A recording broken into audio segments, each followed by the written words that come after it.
arms and never leave me. Don't leave me, babe. Tell me if you want to follow me, to follow me.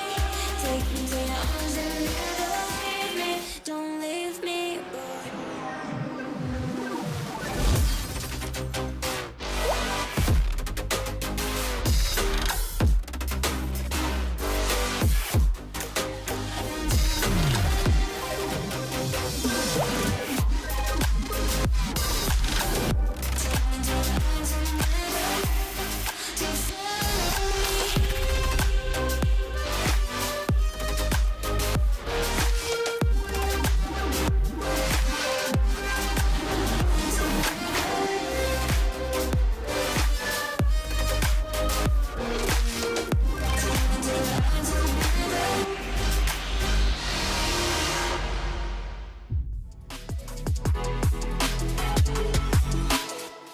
4 French drivers at the French Grand Prix trying to win this on the final lap. The 3 wide again, Guillaume down the inside. Guillaume moves across, they're both in front of Milan and Pouget. Before you know it, we find ourselves here in the very final race of the competition. And then they see truck racing and they think, this is crazy, you know, these are 5-ton machines, 1200 horsepower brake. Oh, look at that switchback. Oh, you can look, and the drift is going off.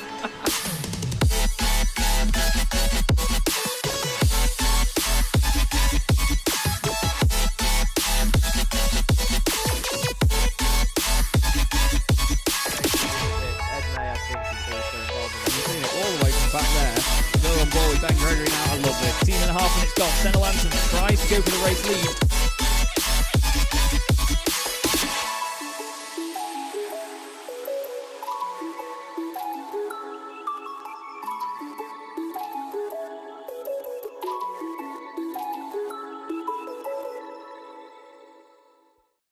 Racing isn't easy, but experiencing it is.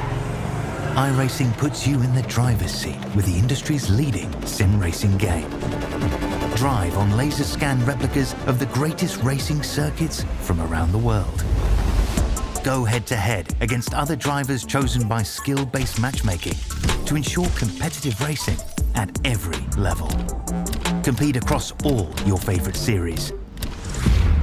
In officially licensed cars, engineered to deliver the most accurate driving experience possible.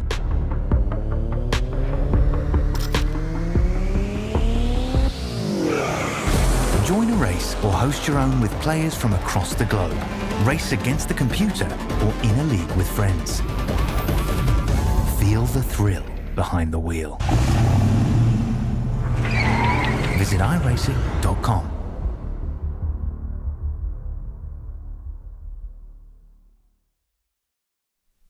Welcome to the latest iRacing series from Chaz Draycott Media, the Dirt Legend Speedway Super League. Taking inspiration from the long-standing Dirt Oval Sports Speedway, the Legend Speedway Super League swaps 2 wheels for 4 in the form of the addictively fun Dirt Legend. The format remains similar to that of a Speedway Grand Prix though, with a number of heats featuring just 4 drivers at a time, where they score points and battle for spots in a final at the end of the night. The series will have another angle to it though, focusing on a team or duos championship as the primary goal. Drivers must sign up in pairs and share liveries to try and go for team glory. Format testing showed evidence of a quick-fire race evening full of entertainment and close competition, sure to get the blood pumping. Hoping to get underway at the start of February, you can expect sign-ups to open very soon, and we look forward to having you on track.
Good evening, everybody. Welcome to Chaz Draycott Media, and welcome to another round of the Sim Racing Magazine GT4 Challenge. We're here at the legendary Road America for round 2 of Season 4, and we are hyper excited for this one because we've had a lot of great racing here in the past. Not so many events actually part of the Sim Racing Magazine GT4 Challenge before, but we of course had the Sim Racing Magazine Road America 400 kilometers here not too long ago, and what an event that was. So the drivers have definitely got a lot of laps around this place, and it could be a real level playing field with the amount of long straights and slipstreaming opportunities that we will see here. My name is Chaz Draycott. I'm delighted to have once again in the commentary box with me the wonderful Ed May. Ed, straight off your return to racing, you're back in the commentary box once again. You must be very, very hyped up for this evening, mate. Yes, absolutely. It's like you say, Chaz, I've been starting to get more back into the sim rig myself rather than in the commentary box. But I'll tell you what, there is no place like home, being sat nice and comfortably without my hands on a steering wheel and just being able to enjoy all of the action without needing to stress and have my heart rate increased by being right in the thick of it. It's a lot more comforting in this position. And I tell you what a second round we have in store for us at Road America. Like you say, a circuit that we haven't been to very often in Sim Racing Magazine colours, but when we have done, it has put out some top draw racing across the board, and I'm really excited to see how the drivers adapt to a very different circuit to Laguna Seca. This one is a lot more, I think, fast-paced, I think it's fair to say, one where the drivers are going full chat for a good portion of the lap, and with long straights, different manufacturers will benefit as well. Keep your eyes open for the BMWs. Yes, absolutely. The BMWs will be the cars to keep an eye on this evening, that's for sure. Can't wait to hear them moaning about it in Discord later. But this is how the championship looks after the very exciting first round that we had. Plenty of drama in the opening stages. Saw a big drop down for Matt Slight and Nils Kaur, who eventually finished in 13th and 17th places in that race. But it's Simon Povey at the top of the pile. He got pole position, so he got a point there, and then he went on to get 25 points for the race victory. He's ahead of his teammate Dominic Brennan, or stablemate Dominic Brennan, and Danny Lee making his debut in the championship. He's also streaming his point of view of the race once again this evening. He got a podium on his first attempt. Christopher Smith and Taylor Adams complete the top 5, with newcomer Kyle Ridley doing a great job as well. Efkan Berkier had a fantastic race, very entertaining all the way through, but if you look at the team's championship, it's very close up there as well. Spontex CDM Esports, top of the pile at the moment, with RD Simsport only 3 points back, and then the Danny Lee Pro Simrig team only 1 point behind. And then even then, all the way down the order, we could see a massive shake-up in the championship standings at every single round, based on how close the points standings are per position. Here we are then looking at Simon Povey, the man that won the first round of the championship, Ed, and to be fair, I think all eyes will be on him in that golden car to try and do the same again tonight. What do you reckon? Oh, absolutely. I mean, you're going to be having all eyes on you in a golden car regardless of if you're the quickest or not. But I mean, certainly Simon is living up to the paint job, putting in brilliant performance at Laguna Seca, and again, right up there at the sharp end of the field. You can see as well, actually, one of the Danny Lee Pro Simrig cars up in front, and that is the aforementioned Danny Lee, who put a great showing, didn't he, on his debut at Laguna Seca with a podium. A bit more of an understated race. He said himself that he was expecting a bit more of a boxing match, a proper scrap out there, but I'll tell you what, he's really going to need to get his elbows out at this circuit, because with the slipstream, the racing is going to be a lot closer than I think what we saw at the opening round of the season. And even then, looking at the car in front of him, Matt Slight, I'm really excited to see what Matt can do tonight in the Regenta Sim Racing McLaren. He and his teammate Taylor Adams are 4th and 5th at the moment in this practice session. Both of these guys absolutely rapid, but Matt obviously one of the 2 drivers that fell down the order big time after contact at the first lap at Laguna Seca. The other driver is currently fastest in the session as well. That's this man, Nils Kaur, the driver that took his first race victory in the SRM umbrella, so to speak, in the Winter Tour later last year actually, sorry, not even in the same year. But it's been great to see Nils on fine form once again, but he's just one of those drivers that just has horrendous bad luck, so hopefully that stays away tonight and his pace continues to be strong and he takes his first ever GT4 Challenge win. Just a quick word, by the way, for our sponsors as well for this championship. Thank you very much to Oris Digital. I can never say it. Oris Digital, there we go. Crockery Direct and Derbyshire Holiday Homes for their fantastic support of the Sim Racing Magazine GT4 Challenge and our other projects and events as well that we have under this, like I say, call it an umbrella. And also thank you to Gilles Gardner as well, who's doing a lot of wonderful screenshots and images for the drivers between these races, and it gives everybody some fantastic content for their social media channels as well. So, a busy grid yet again, Ed. Here are the current team's championship leaders, Efkan Berkier and Dominic Brennan in the Spontex CDM Esports Porsches. Not a bad first round for them, to say the least. Dominic was on fire, and, well, Efkan's overtaking was probably the highlight of the race, really. He was making a great way carving through the order. Yeah, he was, and he's adapted brilliantly. Lovely as well that now finally the paints have all loaded on my end, so I can see those two Spontex cars almost flying in formation, and then we just see that Dominic Brennan just had to ruin it and get some horrible scratches on the nice shiny white paintwork, but like you say, Efkan was a real star. He didn't necessarily get the result that I think his performance is warranted. Had a bit of a mistake early on in the race, but I think now as you get more used to it, you can start to see the drivers develop that little bit more, and this is going to be a real confidence booster if you can do back-to-back top 10 finishes, because then they'll know that if you can get into those positions, there isn't a huge amount you need to do to find those extra few tenths to get up and fight for those race victories. And we said at the start of the season, any one of those drivers in the top 10 could quite easily get a race victory before the season's done.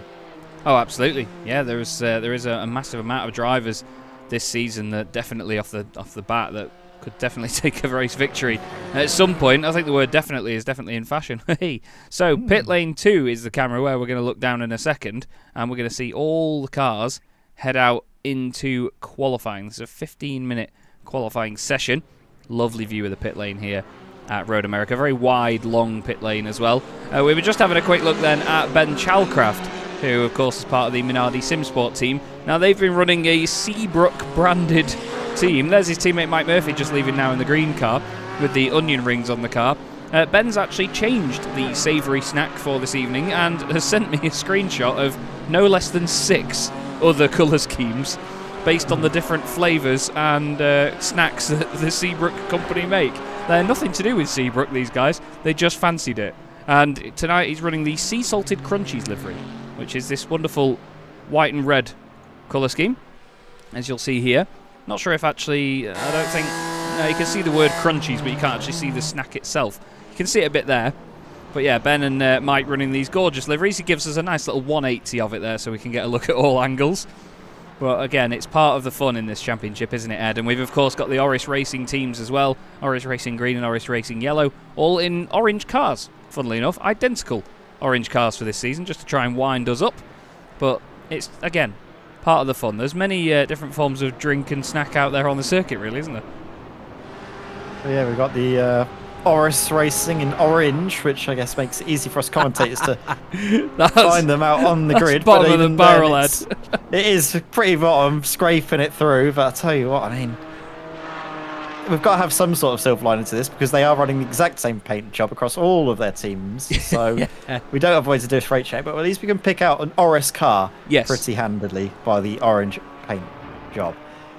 Out at the front of the field, just waiting for some of the drivers to get their laps underway. I think it's all just pretty much warming the cars up and getting ready. Mike Murphy could be one of the first to set a lap time. Just seeing so many cars all go past there. And trying to find the real estate on circuit is so difficult because everyone is going to be looking for the slipstream. Yeah, they absolutely are. They're going to be all over it. Look at that, there's a huge train of them. And it's the 31 machine that is going to be the first car across the line by the look of it. That's Efkan Berkier, the Turkish driver. He's going to make his run down towards turn 1. And the thing is here as well, with it being such a long lap, the guys need to get their laps in very, very early, don't they? They need to make sure that whatever banker lap they get in, as we call it, it's a mighty good one. Absolutely, because you don't really get a whole lot of time, even though you get the 15 minutes. A mistake costs you a huge amount of time because you've got to finish the lap and then try again.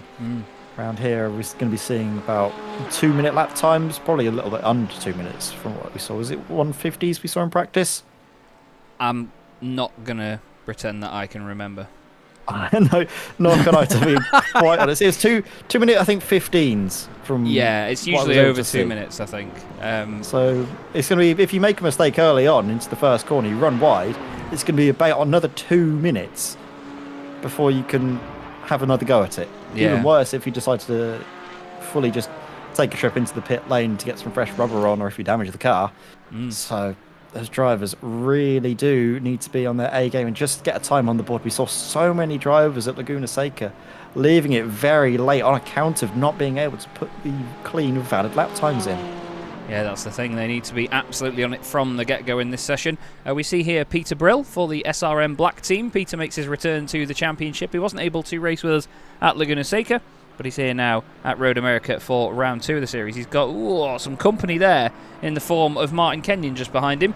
Martin in the gorgeous Spirit of Yorkshire racing machine, just getting a little bit too close for comfort there in the braking zone. I noticed earlier there was quite a bit of support for this young man in the chat as well, for Toby Johns for TAJ Racing. Toby's just going around towards the end of the lap now into Canada Corner, and I will point out to you all that there is a little glitch in the camera there that seems to fly through the trees before it comes into that corner, which I've forgotten to fix before this race, so I do apologise. Let's go to Efkan Berkier at the front of the field, see what he can do. There's some great purple sectors coming in from these guys, but obviously they're some of the first ones around the track, so they will set them to begin with and have them stolen away. But the first times are going to come through now, everybody, on the left-hand side of your screen, and we'll see what everyone has got for us. Taylor Adams goes faster than Berkier by about 0.2 of a second. They're about 3 seconds quicker than Matt Slight, so Matt clearly making a mistake on his first lap, but Taylor flying the flag for Regenta. Mike Horder goes second fastest. Mike Murphy goes up into 4th. Paul Goffin's 5th. John Roberts slots into 7th. Dean Powell now goes up into 4th place for the Danny Lee Pro Simrig team. Danny Lee himself goes behind him into 5th. Niels Kaur next up in 6th place. Gary Tall inside the top 10. So is Dominic Brennan. Big initial batch of drivers. Drew Fletcher, one of the championship sponsors for SRM Yellow. He puts a time on the board and goes 14th now as Mark Johnson makes it into the top 10. Good to see Mark up there in the Legends Racing Aston Martin. This gorgeous livery, sharing it with Gilles Gardner, who I mentioned earlier on, who's doing the screenshots. He's also made this livery for the two of them as well. But great initial time that by Taylor Adams, to be fair, Ed. 2:15.3, right on the money for now, but still a lot of cars yet to set a time, including one Simon Povey, who didn't seem to get a valid lap that time round. No, he didn't. Pushing a little bit harder. Of course, the first lap around here on these highs isn't going to be the fastest one. Would be good to obviously get the banker just there for a bit of comfort, some breather room for Simon, but it's not the be-all and end-all. Simon is actually putting in a very good shift early on in this lap. He's got a purple first sector, really pushing harder, Simon. So that's going to be something to keep your eyes open later as Christopher Smith goes up into 2nd place. The BMW seemingly going strong here. Got his teammate for assistance as well, just up ahead. That is the 104 of James Holman. A lovely RD Simsport Mercedes. A car that we haven't really seen too many drivers opt for this season. The season's gone by. It's been a very favourable machine for plenty of competitors, but seemingly fallen out of love. Yeah, it's a real shame that the Mercedes isn't as popular this time around. Just 3 of them, Philip Hopley, John Roberts and James Holman taking that car, all of which the cars look great as well. I really like the Philip Hopley Waterside Gym Esports design because it's just this solid blue colour. It's like a privateer entry that you do see in real world racing, and I don't know, it just suits it in one solid colour, this car. I think it looks really tidy. It's a very clean design. Here's the AMG GT4. As Adams goes even quicker, but then, oh my word, Simon Povey, by nearly half a second, goes fastest for Spontex CDM Esports Gold. Unbelievable stuff for Simon, and that means that it's 3 McLarens at the front, but Taylor Adams, is the... he was already quicker. As, nope, not quite. Well, hello, Niels Kaur. Niels, welcome to the party. Dominic Brennan then goes 4th fastest for Spontex CDM Esports, but he's 7/10 off Niels Kaur. He and Simon about half a second ahead of the rest of the field. That is terrifying pace. Yeah, I was keeping an eye on the timing sheets as you were reading out the positions and just holding my breath for Niels Kaur because he was really putting on a good shift. He put that final sector up the board. It was purple, but no time appeared. I thought he'd invalidated it somewhere, but turns out he did just get it in between the white lines of the circuit, and that is a very impressive lap time. 2 minutes 14.428. Decently long laps, so that 1/10 of a second might seem like a wide margin, but there's plenty of scope to try and claw that back for the champion of course, the Winter Series. Simon Povey not able to make a full assault on the championship, but will be doing all of it that he can do to frustrate those behind him. Not got a time out of Kyle Ridley yet. He and his teammate Stephen Burns coming across the line now in these fantastic win it or bin it racing machines. They're going to be hoping to help each other out. I think both of them finished either just inside or just around the top 10 at Laguna Seca. Both of them trying to work together now to slipstream one another and get a time on the board. But it's a very packed top 10. Gary Tull has actually done a purple Sector 1 on this lap in the unwashed Porsche. There it is, making its way through shot. It's had the Spontex logos and the CDM logos cleaned, essentially. And the rest of it has been left to rot. But Gary is certainly making that little workhorse work. He had connection issues at the first round of the championship, unfortunately, so had to pull over as to not ruin anybody else's race, which was a real shame. Gary's had a lot of technical issues over the last sort of season or so, but it's great to see him still pushing on and trying to get what he can out of the car. There is a couple of drivers, very important top of the field drivers, coming into the pits here, Ed. Povey, Adams and Slight. Yeah, maybe opting for a late tyre change. Gary Tull's pushing very hard in that lap time. Surely he's going to improve if it's a valid lap time. But it isn't. It does not improve with a valid time, which is a shame because he had a purple first sector, and then also those last couple of sectors looked very nice as well, but maybe just pushed a little bit too hard. As Dominic Brennan in third position, got the podium, second place in behind Simon Povey at Laguna Seca, so he's got some good pace about him and showing that it wasn't just a one-off, that he is right up there going to be fighting for race victories throughout the season, could be a championship contender. Danny Lee, don't count him out for the running either, currently in 6th place, decent way off of the pole time set by Niels Kor by about 0.8 of a second. But it's just all about the slipstream. We can't really read too much into these times in terms of the race pace of these drivers. But over the course of qualifying lap, if you get that perfect run, that can easily be worth about 0.6 of a second. Yeah, it's actually really hard to string a lap together around this place. There's not all the corners in the world, but they've all got very strict little runoff areas and parts where you can get what's known as an incident point on this circuit, which will invalidate your lap time. It's basically just like going outside of track limits, and it really does punish you here at Road America. So everyone's got to be so careful, especially around these high-speed sectors here. Through the right-hand kink there for Mike Horder, who we look at right now, in 9th place in the Aston Martin. But as Ed rightly points out there is going to be such an emphasis on the slipstreaming today. You have to be in the right place at the right time. We will see packs of drivers break away from one another and people try and work on their track position as opposed to just being right at the front of the field all the time. You'll see people sit in the slipstream as well for fuel saving, let's not forget, Ed. This is very much an endurance race still tonight, so there's strategy to think about as well, isn't there?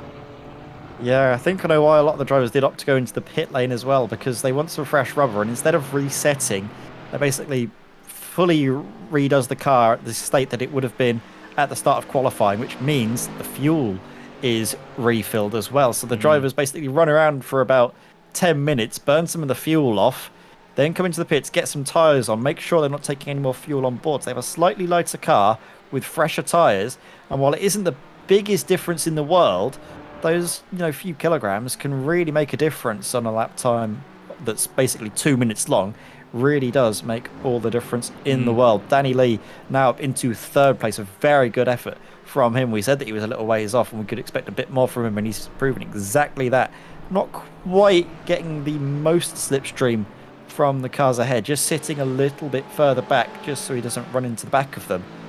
At the moment, Danny Lee looking very accomplished, and it was actually in the middle sectors where Danny Lee made up a lot of the time through the corners, so showing that he's not just all about the slipstream, but it's also about making those apexes and just hitting them really hard, just about keeping within the limits of the circuit. James Holman, well, there's no better drivers to slipstream than Simon Povey, is there, around this circuit? This could be a very good lap time from James. Currently up into 7th place, so good improvement there by James. He's going to have another attempt, but it will be the final attempt because the session has only got 2 minutes left. Yep, it's gone very, very quickly, those 13 minutes. Not long now for the drivers to get their final laps on the board. Stephen Burns improves and goes up into 13th place. But that again shows you how competitive this grid is this season, because Stephen and his teammate Kyle Ridley are both very, very fast lads. Kyle, I believe, is over 6,000 I rating as well, and he finds himself in 17th place at the moment. Shows you just how good the balance of performance is with GT4 cars as well, though, because again, we've got each of the 5 manufacturers inside the top 7 there. Considering there's only 3 Mercedes in the entire field, that's a really solid effort, and the top 4 are all different manufacturers as well. BMW, McLaren, Aston Martin and Porsche. So once again, we tip our hats to iRacing for their phenomenal GT4 balance of performance. And of course, a lot of people will have been very excited today when they saw the sort of timeline editor that iRacing have launched, which will be to set the weather for different times of day in the session, basically. So you can get an idea, a timeline of your 3-hour session, for example, and sort of set what the weather is going to do at different points, which is pretty incredible. That's going to be a lot of fun to play with and try and hide from all of the people in the series. Nils Kor crosses the line, and he's, well, only 0.04 of a second off his best lap without slipstream. So that would have still put him on pole position. That's a hell of a stamp of authority there for Nils Kor, showing just why he is one of the drivers that's always up there at the top of the order. Mark Johnson crosses the line, doesn't improve despite a couple of green sectors on that lap. Here comes the Salty Sea Crunch machine. This is Ben Chalcraft across the line. Don't think he improved on that one. 1.5 seconds off. Gary Toll down there in 19th place at the moment, Ed, which is quite the surprise, to be fair, because I think he, if I remember rightly, he qualified 3rd at Laguna Seca. Yeah, Gary Toll is just a little bit off the ball, but he's just finding himself in those areas that isn't really a benefit to him. He hasn't got anyone in front. Look at that. Completely wide open, clear track ahead. No one to slipstream off of at all, and he knows that there's not really going to be any way to get up into that top 10 without a little bit of help. So he's called it a day in qualifying. So has Dean Powell there, Danny Lee as well, both ending their qualifying sessions. I'm going to follow Paul Goffin, who's some improvements in the sort of 4th sector. Just to see if he's got anyone again. No one to slipstream off of, so we're going to struggle to see the drivers improve late on in the session, just on account of there being no one to help them over the line and to really shave off those tenths on a straight line. Yeah, it's difficult to find it. But these guys, you know, they have to push on and push on. And the thing is, when you've not done that many laps in a session as well, I mean, most people have done 5 laps, that's all they've had. You might still be feeling a little bit fresh to the circuit and the conditions, and still just find in one corner you could slightly improve as Paul Goffin throws the Porsche around the final corner. He was very under the radar at Laguna Seca as Paul, but over the crest he goes in the bright yellow machine. He's the highest place of the SRM drivers at the moment. Across the line he goes, and no improvement for him, unfortunately. 2:15.8. Fausto Pinto also chilling out. Nils Kor's done a purple sector 5 here. Is he going to really shatter the morale, as they say, and go even quicker? Yep. Yes, he is. That is phenomenal stuff, Nils Kor. Absolutely epic performance that is in qualifying. To go 3 tenths quicker than Simon Povey at the end with no slipstream at all. Drew Fletcher crosses the line, completes his final lap of the session. He improves but does not gain a place or anything. Doesn't improve enough to move himself up the board from 24th. There's Ben Chalcraft in the BMW.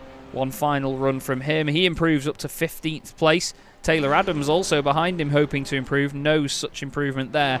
And now here's one of the Oris Racing yellow, green and orange machines, Ryan Penny, car 99.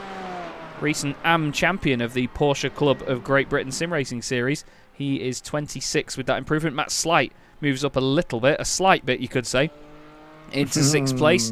Peter Brill also improves, I believe. No, actually, no improvement there. But we do now have 5 manufacturers in the top 5, as Jakub Szymanski has rightly pointed out.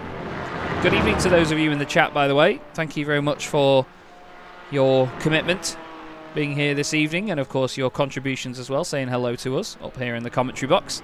We hope you're as excited as we are about this second round of the championship. It's really, really shaping up to be a hell of a season, isn't it, Ed? I'm really looking forward to how this is all going to shape out. Yeah, definitely. The opportunity for a new champion on the cards and potentially a first-time champion as well. Some drivers might already be calling themselves favourites for the title, but it's still early on for us to really call it anyway. There's some really good competitors and some newcomers that have, I think, shaken up the apple cart something fierce. So it's going to be very exciting to see how they all manage now that qualifying has just come to an end. Now, I'm wondering whether this is going to work now, because I have set what is known as a short parade lap here. As you know, we do rolling starts in the Sim Racing Magazine GT4 Challenge, and no, of course not. They're all on the main grid. So this is going to be intriguing, because they're going to burn a lot of fuel doing this now. That is very intriguing. They are going to burn a lot of fuel on this initial lap, which does shake up the race. Now, I can tell you, I did set a short parade lap. I don't like wasting anybody's time here, and it's a long old lap here at Road America, as we have discussed. So I'm not quite sure why it's put them on the grid like this. It's not a standard standing start by the look of it, because the grid spaces are all very close together. And I believe we do have the pace car at the front, in front of Niels Core. You can hear the Porsche. But Niels Core and Simon Povey, well, there is a front row of the ages. Two very different cars as well, isn't there, Ed? I mean, that McLaren mid-engined, really pointy, low to the ground. The BMW is a big, bulky machine with a big, long engine up front. Single turbocharger on that BMW inline 6. And it's just great to see that two cars at the hands of two such great drivers can be so close on pace and capability. Yeah, they've got their strengths and their weaknesses both as drivers and, of course, with the machines that they're piloting. I think this is going to be a circuit that I think favours the BMW more than it favours the McLaren. I mean, the McLaren is certainly no slouch. It gets off of the corners very well, mid sort of corner speed as well. Very nice for sort of the longer sweepers that you get at this circuit.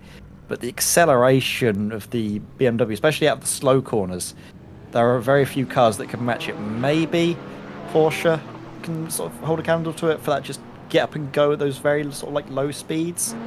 But then when you get to the top end, I think drivers of the BMW have said this before, when you get into sort of the top range of sort of dipping into sixth gear, that's when it just finds sort of an extra bit of speed that the other cars just don't seem to have any answer to.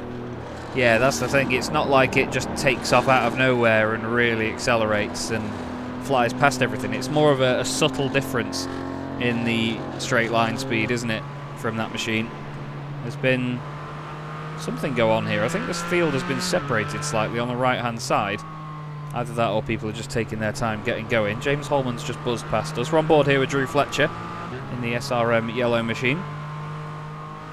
He's currently in 15th position, saying that a lot of people have gained like 9 or 10 places, but I don't think that's quite right. That on the right there is the number 65 machine of Taylor Adams. I'm really not sure what's shaking up the grid so much there. I think literally just the left-hand side has just overtaken the right-hand side by a lot. Yeah, someone on the right hand might have been asleep just at the wheel while we were waiting for the race to get underway. Probably dreading the thought of doing a full parade lap, so they didn't really feel like doing it. Yeah. I think they're all going to sort themselves back out now. You can just see the right-hand lane filtering back through as the pace car keeps itself at the, well, leisurely pace that it has to. For the drivers just to reform back up into the correct order, which is always good. And I think now normality has been restored. That top 10 is looking very tasty indeed. I mean, we've got that front row, of course, of Niels Core and Simon Povey. But there are a few drivers that I think you might want to keep your eyes open for. I mean, James Holman in that Mercedes, he's not going to have a huge reference point for the season of drivers in the same machinery that he can compare himself to. So he's sort of driving off into the unknown and not really being able to measure. Of course, if you're in a BMW, if you say Mike Murphy or Christopher Smith, you can always reference yourself to Niels Core. If you're in McLaren, you can always reference yourself to Simon Povey, which is what Matt Slate and Taylor Adams are going to do. If you're in the Aston Martin, you've obviously got Danny Lee, you've got Mike Horder, Dean Powell, they're all going to be referencing from each other. But James Holman, he hasn't really got anyone in that sort of top 10 that he can properly compare himself to. So it's going to be a bit of a downside to him, although that RD SimSport team has a lot of knowledge of that car from Callum Brandt in seasons gone by. So cars haven't changed a whole lot from previous seasons, have they, Chaz? It could still work out for him. Yeah, that's the thing. I mean, James is one of those drivers that can drive around anything.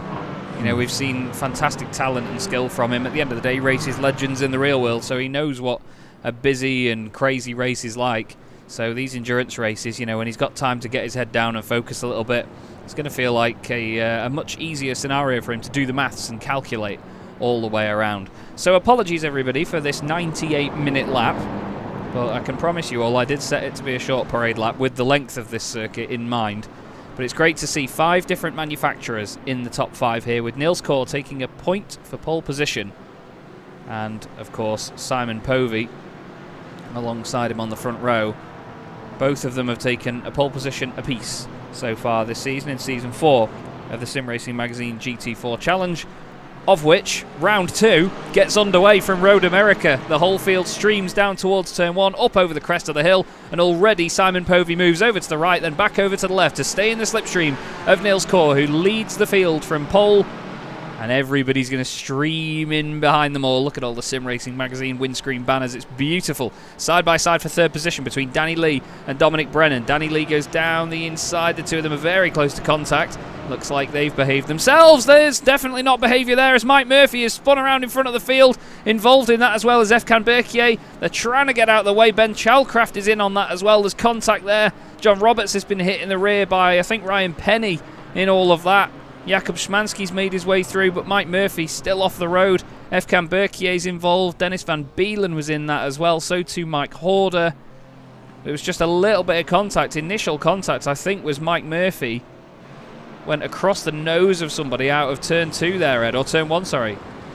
Yeah, both Minardi cars out, and I think as well from one of the spinning BMWs, there was a really big hit to Mike Horder, which took him out. I think he bore the brunt of the incident himself, so that was a big incident outside of turn 1. Again, it's just cars maybe struggling for position, fighting for space, and all it takes is for one car just to misjudge it, pitches the other around, and the circuit's surprisingly narrow through there. It's not like a channel where all the cars get funneled through, and if there's an accident early doors when all of the cars are coming through, fighting for position, going side by side themselves, it's going to be a big incident. Yeah, it's a horrible part of the circuit, that really is, and it's a shame to see it. It's one of the things that we always pride ourselves on in the Sim Racing Magazine GT4 challenges, the driving standards. But to be fair, it's not like it was anything completely untoward. You know, there was nothing too messy about it. These incidents do happen, but look at the gap in the field there. John Barnes is a good few seconds ahead of Drew Fletcher, who is in 14th place now. He's ahead of Ben Chalcraft, actually, who did get contact. You can see the damage on the front right of the car, but he has survived it and made his way through. Paul Goffin is now off the road, rejoining just off the racing line. Gets back underway. Not sure if he got some help there, but we will go back and digest all of this in just a moment. But at the front of the field, it's Niels Kor with a perfect first lap, really. He's opened up a tiny gap over Simon Povey. I say tiny because anything less than a second here is tiny at Road America, because the slipstream is oh so important. But look at that, all the way back to Dean Powell. That's where the gap is, really. And I mean, you can see behind that Drew Fletcher, John Barnes and the rest of them. That's just the sort of second pack now. So for the second week running, Ed, we've had an incident at the beginning of the race that's really split the field in two. Certainly has, but of course if that front pack begins to battle and slow each other down, then all of a sudden it could just become one long train of GT4 cars. That's in front. Simon Povey is catching Niels Kor. That gap has been cut down to, well, less than half a second, as I think I've had some cars coming into the pits now to repair the damage. That's Mike Horder. Very well to bring it back nice and safely. John Roberts as well. I think he's gotten his car repaired and is now returning to the circuit. Mike Murphy's carried on as well. He's not even got what's known as a meatball flag here. Gary Tall was involved in it. Oh, there's been another shunt down here. Mark Johnson is in that one. Ryan Penny's involved as well. And is that Ralph Meyer off the circuit? It is. Ralph Meyer rejoining as the three of them go three wide just behind. Bit of a crazy start to this race once again, Ed.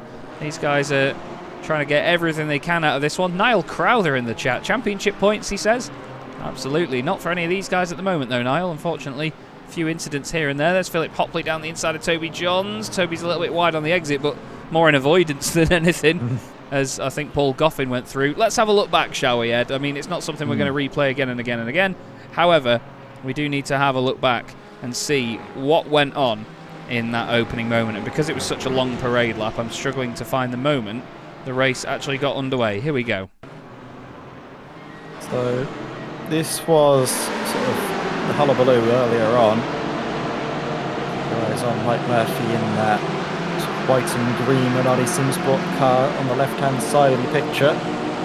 Just on the run in towards turn 1. You can see him going side by side with one of the CDM cars. That's Berkier. And it's just a small touch. Cars naturally in real life would be fine with that, but because of the net code and the iRacing, in fact, we're running over the internet and not real life, the cars react in unpredictable ways, and that was just on a case of Efkan Berkier and Mike Murphy coming together. This is Kyle Ridley. I think Mike Horder in front is going to get a big whack. Yeah, Mike Horder got absolutely smashed into there. That was a humongous hit for Mike Horder. It's the front of the car, so Mike Murphy's white and green BMW comes spinning back onto the track. It's like something out of Robot Wars, and let's look at the way that it hits this. I tell you, can't really do anything about that, because if he moves to the left, he's going to be hitting someone else. Absolutely. There was a car that got really lucky in all of that. I think it was actually Kyle Ridley that got just about through that. We'll go on board with Kyle again. Look at how close this is for Kyle here. We will slow it down as well, so it will go silent, of course, but there's the moment. I think Efkan went over to the left a little bit, and that's just tipped him so slowly, but look at how close Mike Horder gets to the car there.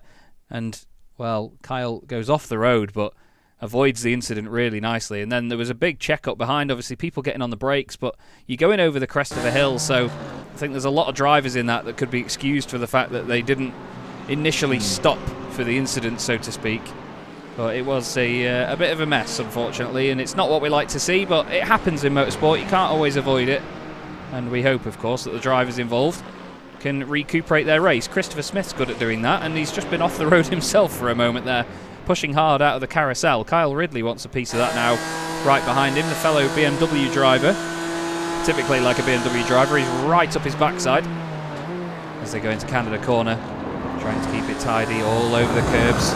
Big run-off on the exit there, but you can quite easily get caught out on the exit of that corner, can't you, Ed? It's not a kind corner to anyone. No, it's very harsh on you if you do make a little mistake into that corner, because you're carrying a lot of speed into it, aren't you? You're going to be running down through the gears, and if you make a mistake, brake a little bit late, it's going to be game over because the wall comes at you pretty quickly. Seeing a bit of a breakaway pack as well out at the front of the field. Nils Core, Simon Povey, Dominic Brennan, and I think Danny Lee in the mix. As Philip Hopley's just had an issue there.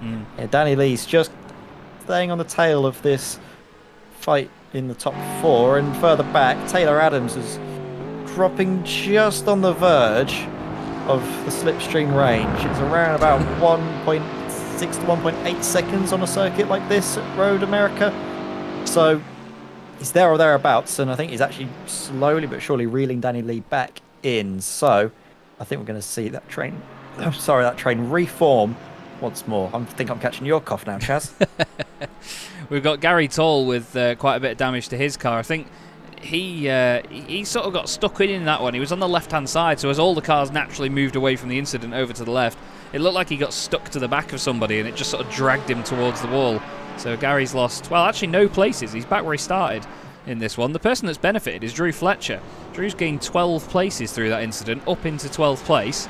Martin Kenyon's gained 11 places. Jakub Szymanski has gained, well, it was 11, now 10, as Mark Johnson goes through down the inside. There was another incident, actually, wasn't there, Ed? Down here at the bottom of the hill. Let's have a look what happened here, because Ralph Meyer, Ryan Penny and Mark Johnson involved. Oh, there was contact between the two Oris cars, and then Toby Johns came flying in and hit the back of Ryan Penny.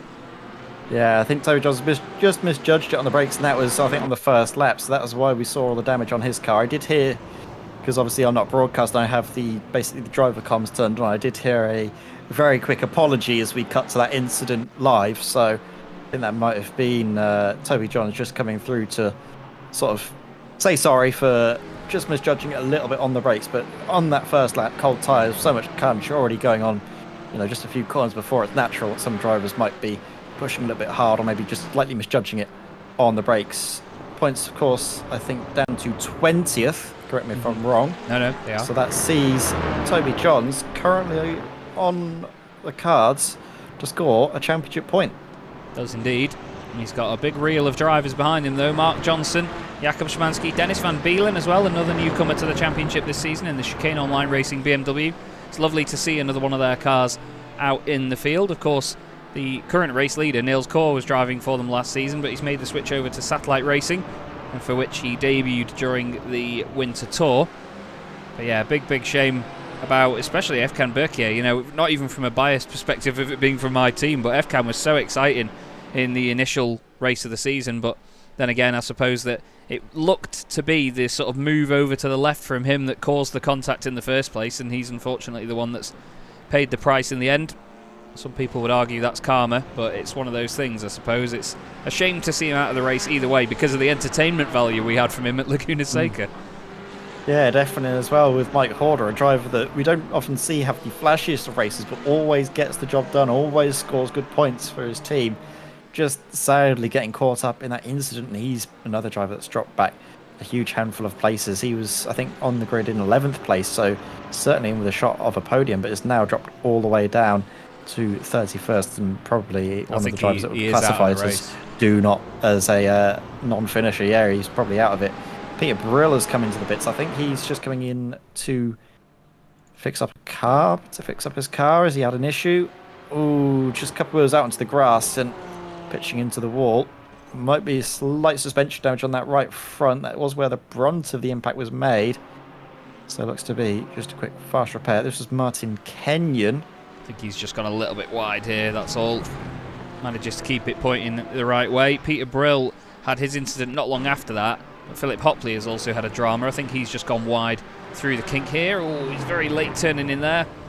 Smashes the invisible DRS board and, yeah, carries on. That's the other thing, I suppose, about Road America, is that there are a number of places where you'll find yourself going off on this circuit, but it's not always going to be a massive accident when you go off. You can get away with a lot of little excursions here.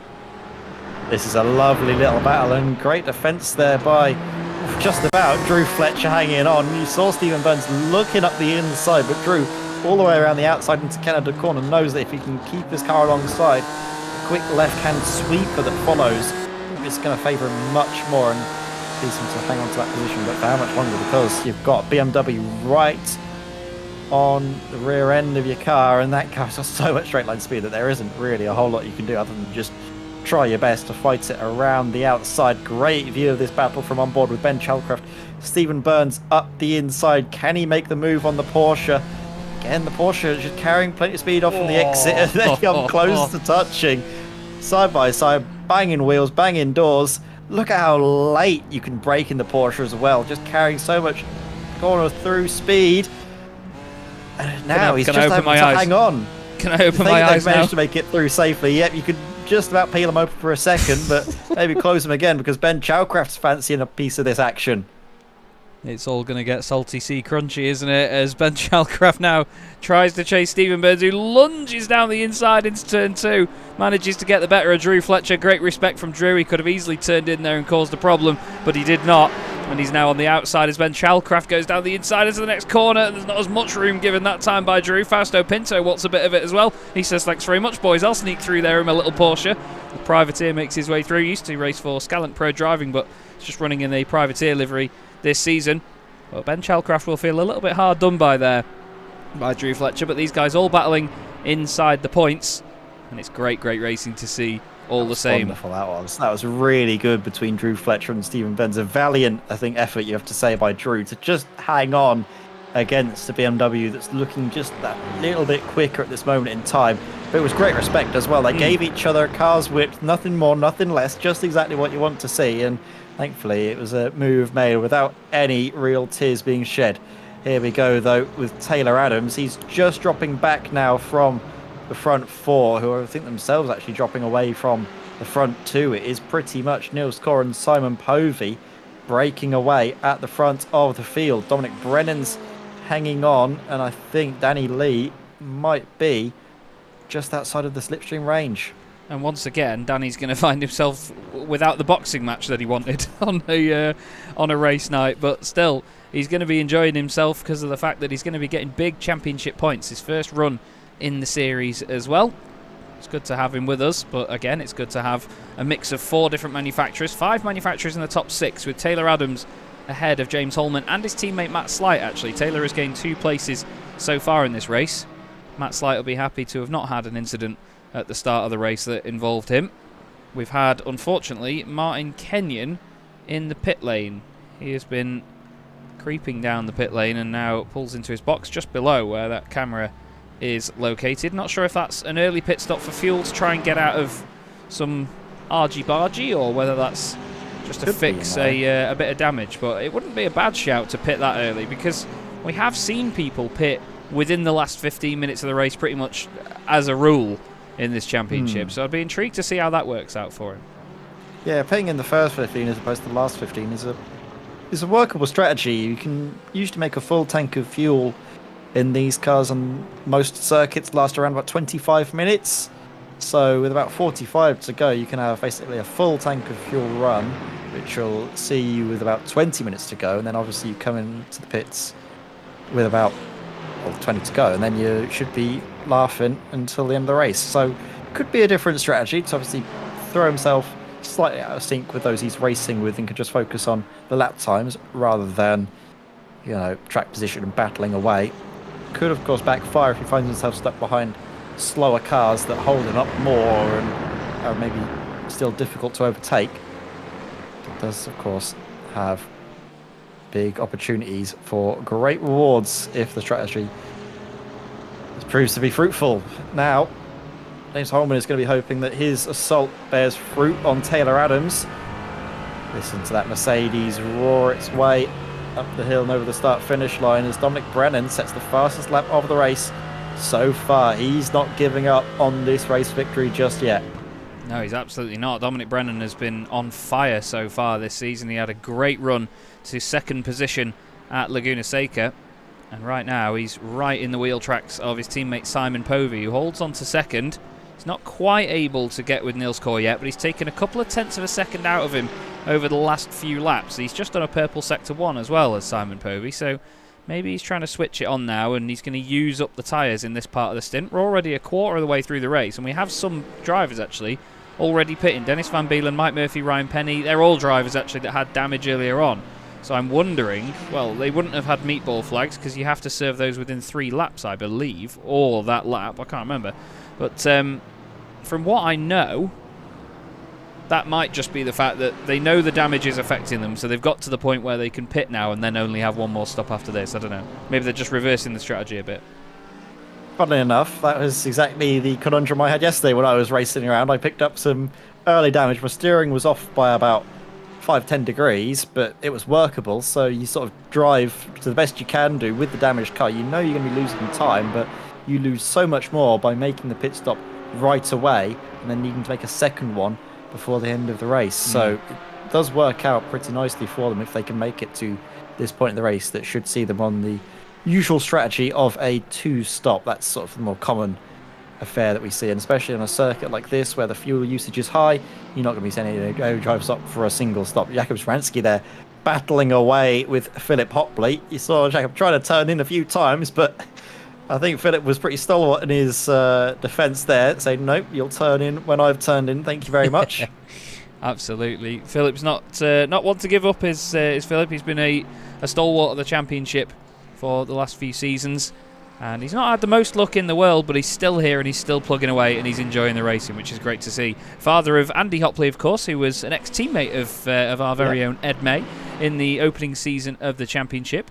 Now then, moving on very quickly, we have Nils Kor still leading the race, but that gold thing, the pointy hedgehog thing behind us, Simon Povey has just set the fastest lap of the race. Mr. Povey has switched it on now, Ed, and he's starting to chase down that big old BMW. Look at BMW accelerate out of the corners. It's got some good pace about it, and I think both of these drivers are, turning up a little bit more, just because you can see Dominic Brennan has dropped back, and so has Danny Lee, who's, we keep saying it, he's just in his own little bubble, isn't he? No one seems to want to scrap with him. I don't know what he's done, but he's just Billy No Mates there in fourth. It's a real shame for Danny Lee, because I know that he probably came into this championship on the recommendation that it was, you know, feisty GT4 action that was really, really busy and exciting every race. And he's had two of the quietest races that I think we've seen from anybody in quite a while. But still, like I say, championship points in the long run will be what he wants. We've got this fantastic 2v2 Regenta Sim Racing versus RD SimSport battle going on here. We're on board with Christopher Smith in the BMW, currently running in 8th position in car 83. Ahead of him is the McLaren of Matt Slight, then James Holman and Taylor Adams as you go further forward. And these guys have held station since the start of the race, actually, but it's been very, very close all throughout. So it's going to be a case of who blinks first, I think, with the pit stops and so on. But I'm looking forward to seeing what they can all make work with this strategy. We've got Martin Kenyon and Mike Murphy close together a bit further down. These guys both with fixed cars based on what they had earlier. Dennis Van Beelen is still in the pit lane. He's just got into his box now. No other pit stops so far. We'll show you the pit stops on the left hand side and see who is the highest of those that has stopped. It's currently John Roberts, and I believe he was involved in that incident at the start. I think he got hit in the rear by Ryan Penny when it all checked up, so he had to go and get that gorgeous Mercedes fixed. It's easily one of my favourite liveries in the field, this boosted motorsport livery. Looks absolutely stunning. But yeah, no pit stops from any of the big players up front yet. Nils Kors actually opened up a little bit of a gap over Simon Povey on that lap there. Had 0.2 of a second this time, so potentially a bit of aero wash from the BMW affecting the McLaren. What do you reckon? Potentially as well, when you work that car harder than it likes to, you do scrub a lot of heat into the tyres, and I think Simon's maybe just overheat the tyres a little bit, needs to have a slightly slower lap to chill them out, so to speak, both literally and figuratively, just to get the car back up into the right sort of window where it's most comfortable. Dominic Brennan has actually been caught on that last lap as well by Danny Lee, and that was not a very good lap at all by Dominic Brennan. I'm not sure if there was a mistake somewhere, but he dropped 9/10 away from Simon Povey, who himself didn't have the best of laps. Yeah, 0.6 of a second faster, Danny Lee, on that previous lap. We've got more drivers pitting now. Toby Johns, Jakob Szymanski and Philip Hopley all making their way into the pits. So far, though, this has been a very, very decent drive by Nils Kors. He's done everything right. He's been the controlled driver that he normally is. And it's great to see him back to a good run of form. I mean, it's not that he's had a bad run of form at any point, but just the poor luck that he had towards the end of the GT4 Winter Tour, the bad luck at the start of the race at Laguna Seca. You know, it was a complete racing incident. Just that tiny bit of contact with Matt Slight upset both the cars, knocked them down the order. He then got absolutely smashed into at the corkscrew, but he still pushed on and he still finished the race, and he got a couple of championship points. And you and I both know, Ed, that in the bigger picture, those 3, even 2 championship points can make all the difference in the long run. I mean, yeah, we've seen so many championships going right down to the wire, the final day, sometimes even the final lap of the race as well, haven't we? We've seen so many dramatic moments in this championship, and of course in seasons gone by, that we know that every single point you can get is crucial. And for Nils Kors, this is exactly what he needs after the disappointment of Laguna Seca, and actually opting for a slightly earlier pit stop potentially, and Simon Povey follows him in. Is anyone going to opt to carry on going? I think Taylor Adams will continue on, so he will inherit the race lead. You can see the McLaren there on the right hand side of your screens streaking on by, but it's just going to be all him on his lonesome. Absolutely is. Nils Kors leads the field into the pit lane, then another car carries on actually. Kyle Ridley, he makes his way past everybody now in the Win It or Bin It racing machine. There's also one of the Porsches, I think. Is that Drew Fletcher? No, actually, that's a car that's a lap down, I think. That may have been Peter Brill that's just gone through in the SRM Black machine. A couple of cars go up on the jacks, almost all of them actually, except for James Holman, typically, because James will drive around anything that he can and not take tyres here. He had a bugged pit stop at Laguna Seca, by the way, which cost him a massive amount of time. Nils Kors down off the jacks, breaks away from everybody else. No, actually didn't. I did not register that until the fact that it didn't drop down before he got moving. So Nils Kors was 2 seconds less in the pits than Simon Povey and Dominic Brennan.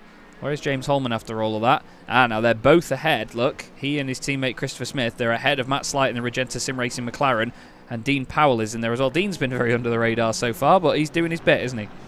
I'll tell you what, this is very smart by Niels Core. This is, again, one of those moments where he's gotten used to the format, and if he's doing what I think he's done, he's pulled this off brilliantly, because he's done exactly what Simon used to do against me. A circuit like this, where Simon was always quicker than me by about a few tenths of so a lap, and I was basically able to keep with him and keep fighting with him because the slipstream was obviously assisting me and we could have a few scraps. What I would always do was take about 2 seconds less of fuel than what I would do, taking a full tank on board. He'd always take 2 seconds less to give himself basically a big enough buffer that I wouldn't get any slipstream. And then when it was just a straight time attack fight between the two of us, no slipstream for me, nothing else, he would always then just slowly but surely increase that gap. So Niels Core, by taking 2 seconds less worth of fuel this time by, he'll obviously need to take 2 seconds more later on, but he'll have that buffer now where he can build that gap up. And I think that's just because Niels Core is confident enough that if it's a straight fight between the two of them, no slipstream, Niels is going to be quicker. At least that's if he's proven right. If not, if Simon Povey catches up to him, and it's a case of, they both come into the pits, say, a second apart from each other, then Niels is going to be spending longer and Simon will inherit that lead. So it's a very risky strategy, but it just shows the confidence Niels has that he feels he can bring that gap even further. Yeah, it's fantastic stuff by Niels Core. And to be fair, I mean, from the pace we've seen from the young man, we can just, we know what his pace is like. You know, we know that confidence is definitely genuine. You know, you can back that up easily. We would always back it up. You know, he's been fantastic since he joined the Sim Racing magazine community, and he now leads the race by 3.5 seconds over Simon Povey. Taylor Adams and Kyle Ridley still in the pits. I'm interested to see where Taylor Adams comes out. He's just moving now. James Holman and Christopher Smith have both already gone past, and even his teammate Matt Slight is going to go through as well, I think. No, he's not actually. Matt is just coming down the straight now and sticks with him. And to be fair, I'm not really sure where James Holman and Christopher Smith have gained that time, because they were only in the pits for, actually no, compared to Taylor Adams, they were in for about 1.7 seconds less. But they were in for about the same time in the box as Matt Slight, but he lost a couple of seconds in just pit lane time in general. So the entrance and exit to the pit lane has proved to be important here, and RD SimSport have benefited. Yeah, definitely. There's an art to pulling off from a standstill in these cars as well. Obviously, it's the reason why we don't do standing starts, but putting some practice in really does help these drivers to get the car up and running very quickly, get up to pit lane limiter speed without obviously triggering the traction control, which will slow you down. There's a fine art to it, and I think a lot of the top drivers have really nailed it down, and you can see James Holman with his experience. I think that's something that he's just been able to really refine over the races that he's had under his belt. Jakub Schwansky now in the midst of a great little tussle, isn't he? He's got a few Porsches for company. Fausto Pinto just up ahead and Kim Such in behind. Philip Hopley, of course, waiting there in the wings should these drivers come to blows. We had an off earlier, unfortunately, for Martin Kenyon, which I think has put him out of the race. He's just come back in the pits, actually. The car really didn't respond there going down the hill. And he comes back on, actually. I don't think he did pop back to the pits after that one.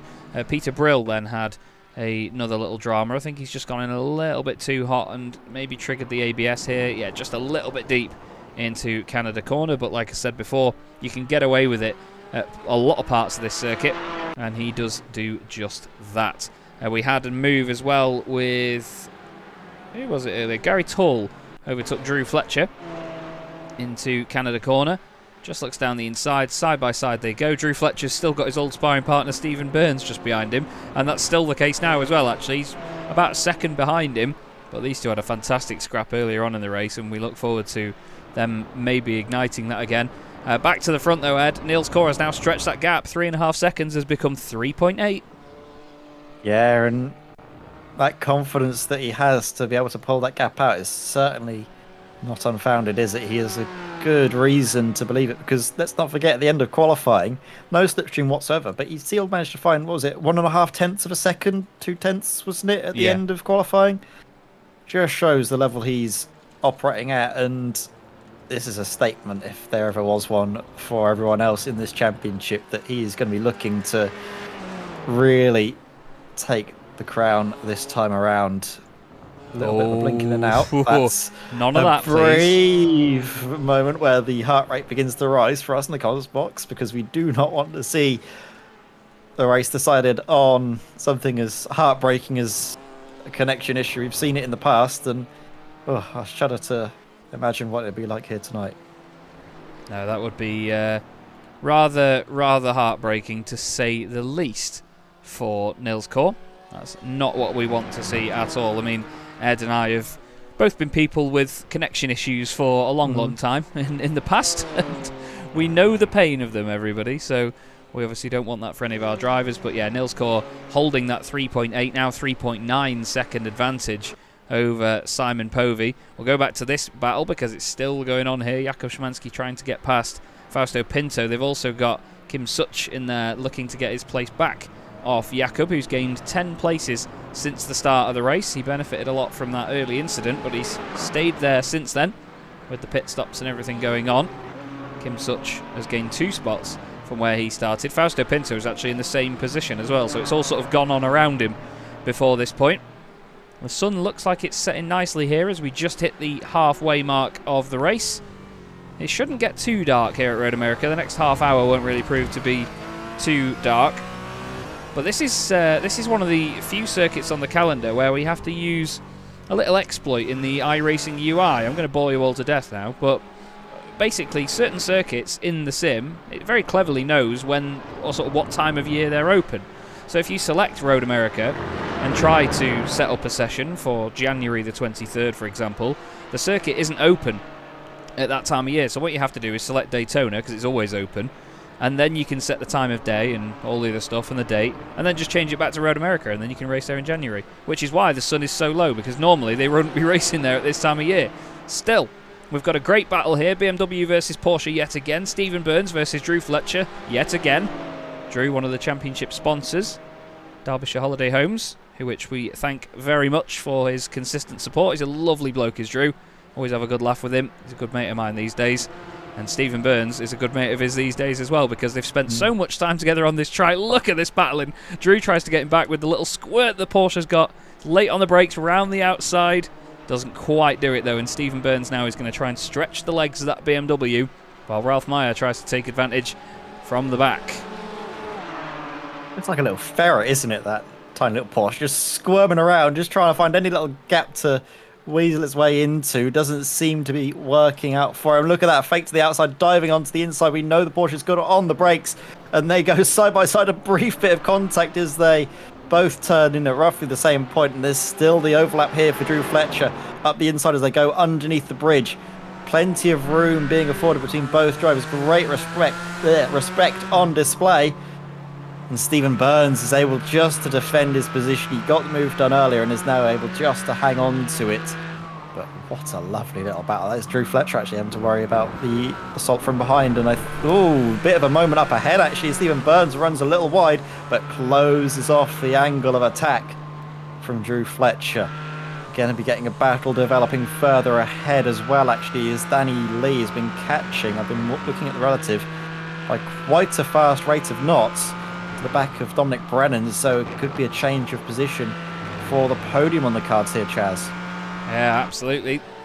Let's just see these guys once more through the shot. They spread out a little bit, but yeah, Danny Lee closing in on Dominic Brennan. He's trying to go for his second podium of the season. Funnily enough, actually, drivers in second, third and fourth place are last week's podium in the same order as well. So Dominic Brennan trying to hold on to his podium honours while Danny Lee tries to uproot them and get more championship points for his campaign. And that's the thing, it's a long season this time round. We've got 15 races, including the sprint races, instead of the 10 that we've had in the past. So we've got 12 race meetings with 15 races in total. And we're going all over the globe this season as well, instead of just sticking to a European tour with a bit of an American jaunt at the beginning. After this one, in a week's time, we go to Daytona, We then have a week off, and then we start our European tour as we start up in the UK at Silverstone, into France to go to Le Dénon, which is going to be the first sprint race meeting of the season for rounds 5 and 6. Then we go to Spa-Francorchamps at the end of February, and then we have a week off, and then it's iRacing's week 13. I'm really intrigued by that, just in case they make any changes to the GT4s.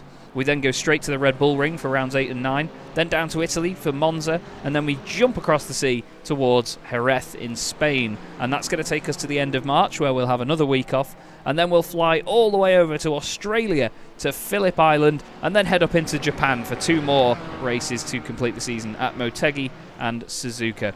It is a star-studded calendar this season, Ed, with the addition of the Australasian contingent, let's say.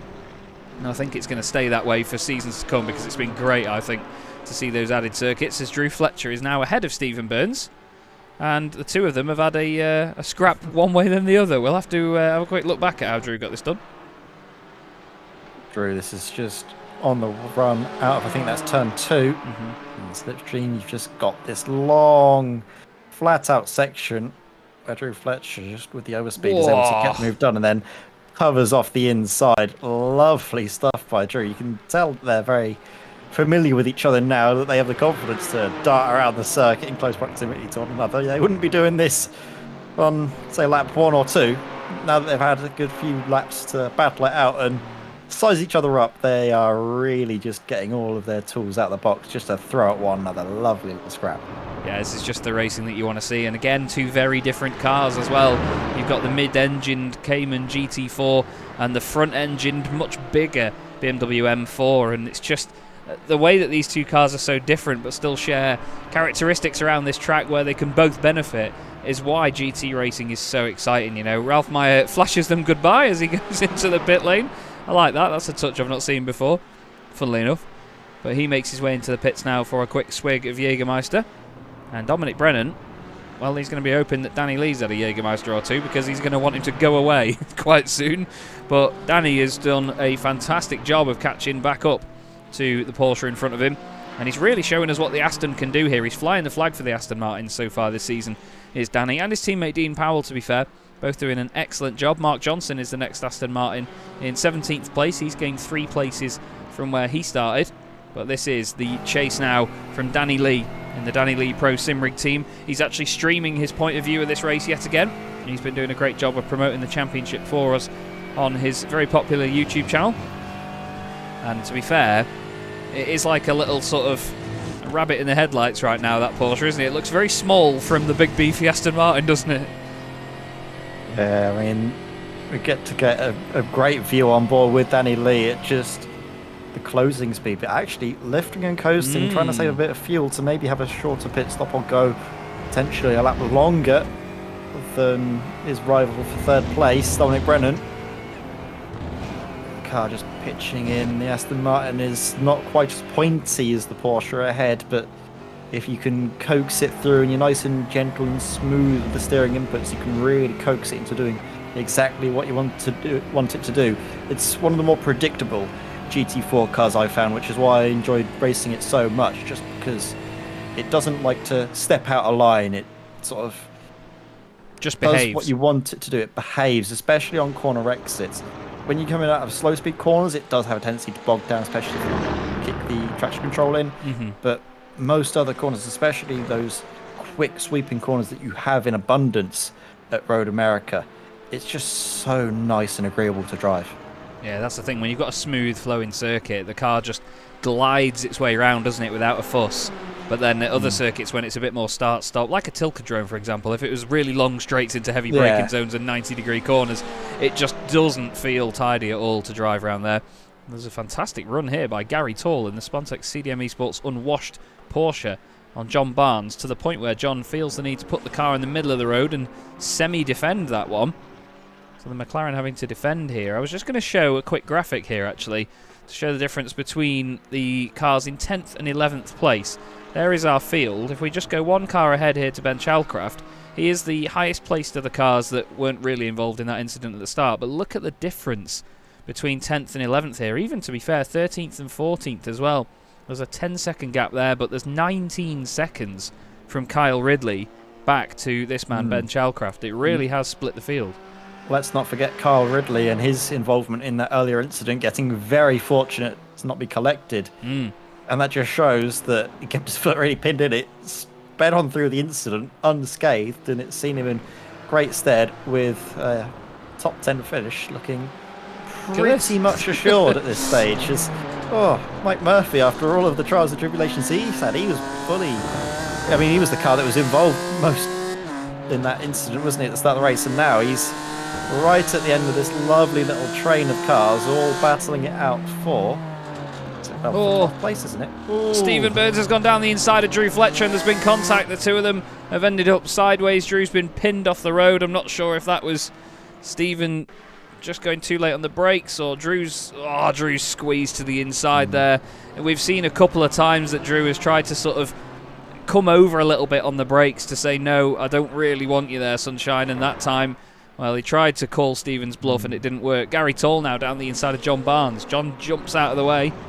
Gary makes it through now. He's going to be just loving the fact that he's not having any technical issues for once, is Gary, touch wood. Yeah, I mean, looking back at that incident, if there was ever going to be a winner and a loser out of that fight, you wouldn't really back the dainty little Porsche to come out better than the big beefy BM, would you? No. If it was a incident like that. So it was just unfortunate, I think, between the two of them. Stephen made his intentions pretty clear up the inside, and it was just a case of calling the bluff, and sadly it was just the wrong call made at that time. As Fausto Pinto, we've talked about Canada Corner and how punishing it can be. There's a huge sort of straight tyre track line into the tyre barrier there, so is it just maybe a case of outbraking himself? There's another car. I think he's had help involved. here. Peter had a bit of Peter Brill has tried to go for a move down the inside, but then it just looked like on the brakes the car tried to break away from him and he wasn't able to catch it. You can see he goes over to the left, then hits the brakes and it hits the ABS, goes to the right, and then Fausto Pinto goes in the wall very hard on the exit of Canada Corner. I think he's come into the pit lane. No, I think the car is broken, unfortunately for Fausto. He's gone past the pit lane, and that, by the look of it, he's having some sort of technical issue, I think, because it's blinking in and out still. Apologies, this is the initial incident. This is how hard he went into the wall. I think Fausto races in VR. I think we've had this discussion before, because there was an incident at Daytona which we took out of context and thought was really bad, but it's because he couldn't see the coming cars in VR. Oh, yeah, something's gone wrong there. He started to pull over to one side, and then... yeah, I'm not quite sure. That's almost like his VR headset's died or something. He's got going again, though, with half of the Porsche missing. I mean, the left-hand side is gone. But that is a big, big shame, that, for Fausto Pinto. It wasn't really anything to do with him until it was. Christopher Smith. Sorry, Ed. Seems to be back up and running order, but I'm just looking up in front because Danny Lee is still on the tail end of Dominic Brennan. These two battling away, and we're going to be expecting them to come to the pits, well, in just a brief few moments. Maybe a lap or two to go. So this is where the drivers are really looking for traction control, and this is something that Danny Lee loves to do. He loves to do like a little fake to the inside. I've seen it a couple of times where he looks to the inside of Dominic Brennan just to see if that goads Dominic into running a bit late into the corner, leaving a gap on the inside. It's the mind games of Danny Lee, and I know he's going to be probably giggling to himself on his stream, just hoping that this is going to be the boxing match that he was hoping for. It's going to be quite a funny one, this, really, behind the scenes, because I think, as far as I know, Dom's official position is Fanatec Community Manager. That's why the cars of the Spontex CDM Esports team carry the Fanatec logos this season. But Dom is, I believe, Fanatec Community Manager, or one of them, if there's a few of them. But Danny Lee actually released a review of a Fanatec product today on his YouTube channel, so he's literally chasing one of the people that could be answering questions about said review. But it's quite interesting to have them both together on track. Part of the same industry, bless them, and part of the same fantastic hobby that we have here in the world of sim racing. Two very different cars again, because that Porsche in real life, it's a wide, beefy car, but I once again mentioned that iRacing's model of it just seems really narrow and tall, and you can see that width of the Aston Martin compared to it. I'd swear in real life these cars are the same width, or at least they look it, but here in iRacing, it's like someone's squashed the aspect ratio of the Porsche. Still, great battle, and here comes Danny Lee with that fake to the inside again. He's doing it, but how many times is he going to be keeping on with this sort of bluffing game before he actually goes for it up the inside. You know, he's going to maybe lure Dominic into a false sense of security, which is potentially just as dangerous as all of the little fakes he's doing to force him to run deep into the corners. Now, are they going to go into the pits? Danny Lee carries on. Dominic Brennan goes into the pits. Simon Povey as well has carried on. So he has maybe been able to save a bit of fuel, do some lifting and coasting. Of course, let's not forget, Niels Core did take a little bit less fuel on board. So this is probably more likely the differential occurring now. Simon Povey, I mean, he had clear track before. He was, what, 5 seconds behind? 4 seconds behind? Yeah, it was about 4.8, Niels I Core. think. So, really needs to get a shift on and hope that his pit stop is as quick as it can be, because Niels Core appears to be in the driving seat for this race victory. Yeah, I don't think he's taking tyres again, is Nils. He now powers his way out of the pit lane, and it looks like he's got a lot of clear track as well, actually, which is exactly what he wants. Look at that. Nobody around him in sight whatsoever. He's slotted beautifully into that 20-second or so gap between the original top 10 and the rest of the field. Dominic Brennan is going to have John Barnes for company. I think he might just get away with that if John doesn't get a run out of turn 1 in the McLaren. And yeah, I think he's got away with that one. We've got a battle going on here between Toby Johns and Dennis Van Beelen. We'll keep our eye out, though, for when Simon Povey comes in the pits. I doubt it will be another lap of track time for him. I think he'll be in the pits this time round. Dennis needs to be careful here with following so closely into the pit lane, and there was nearly contact between the two of them. That's the thing, you really need to be careful when you're chasing into the pit lane, because people have different approaches into said pit lane and don't always get it exactly spot on. John Roberts is the, oh, by the look of it, the next victim of Gary Toll. Gary's been flying in this race. He may not have had the perfect start with that incident earlier, but his pace has been good, hasn't it, Ed? He's been gaining place after place, and there's another one in the bag. Yeah, and obviously touch wood, no more technical problems. It looks to be sort of a bit more of a settling round for Gary Toll after the opening at Laguna Seca. It's something that you need to get under your belt. And if you don't get it in the first round, you definitely need it in the second, because if you have two back-to-back disappointing performances, you can just spiral. And thankfully, we haven't seen any of the drivers that really struggled at Laguna Seca having issues here at Road America, which is wonderful to see.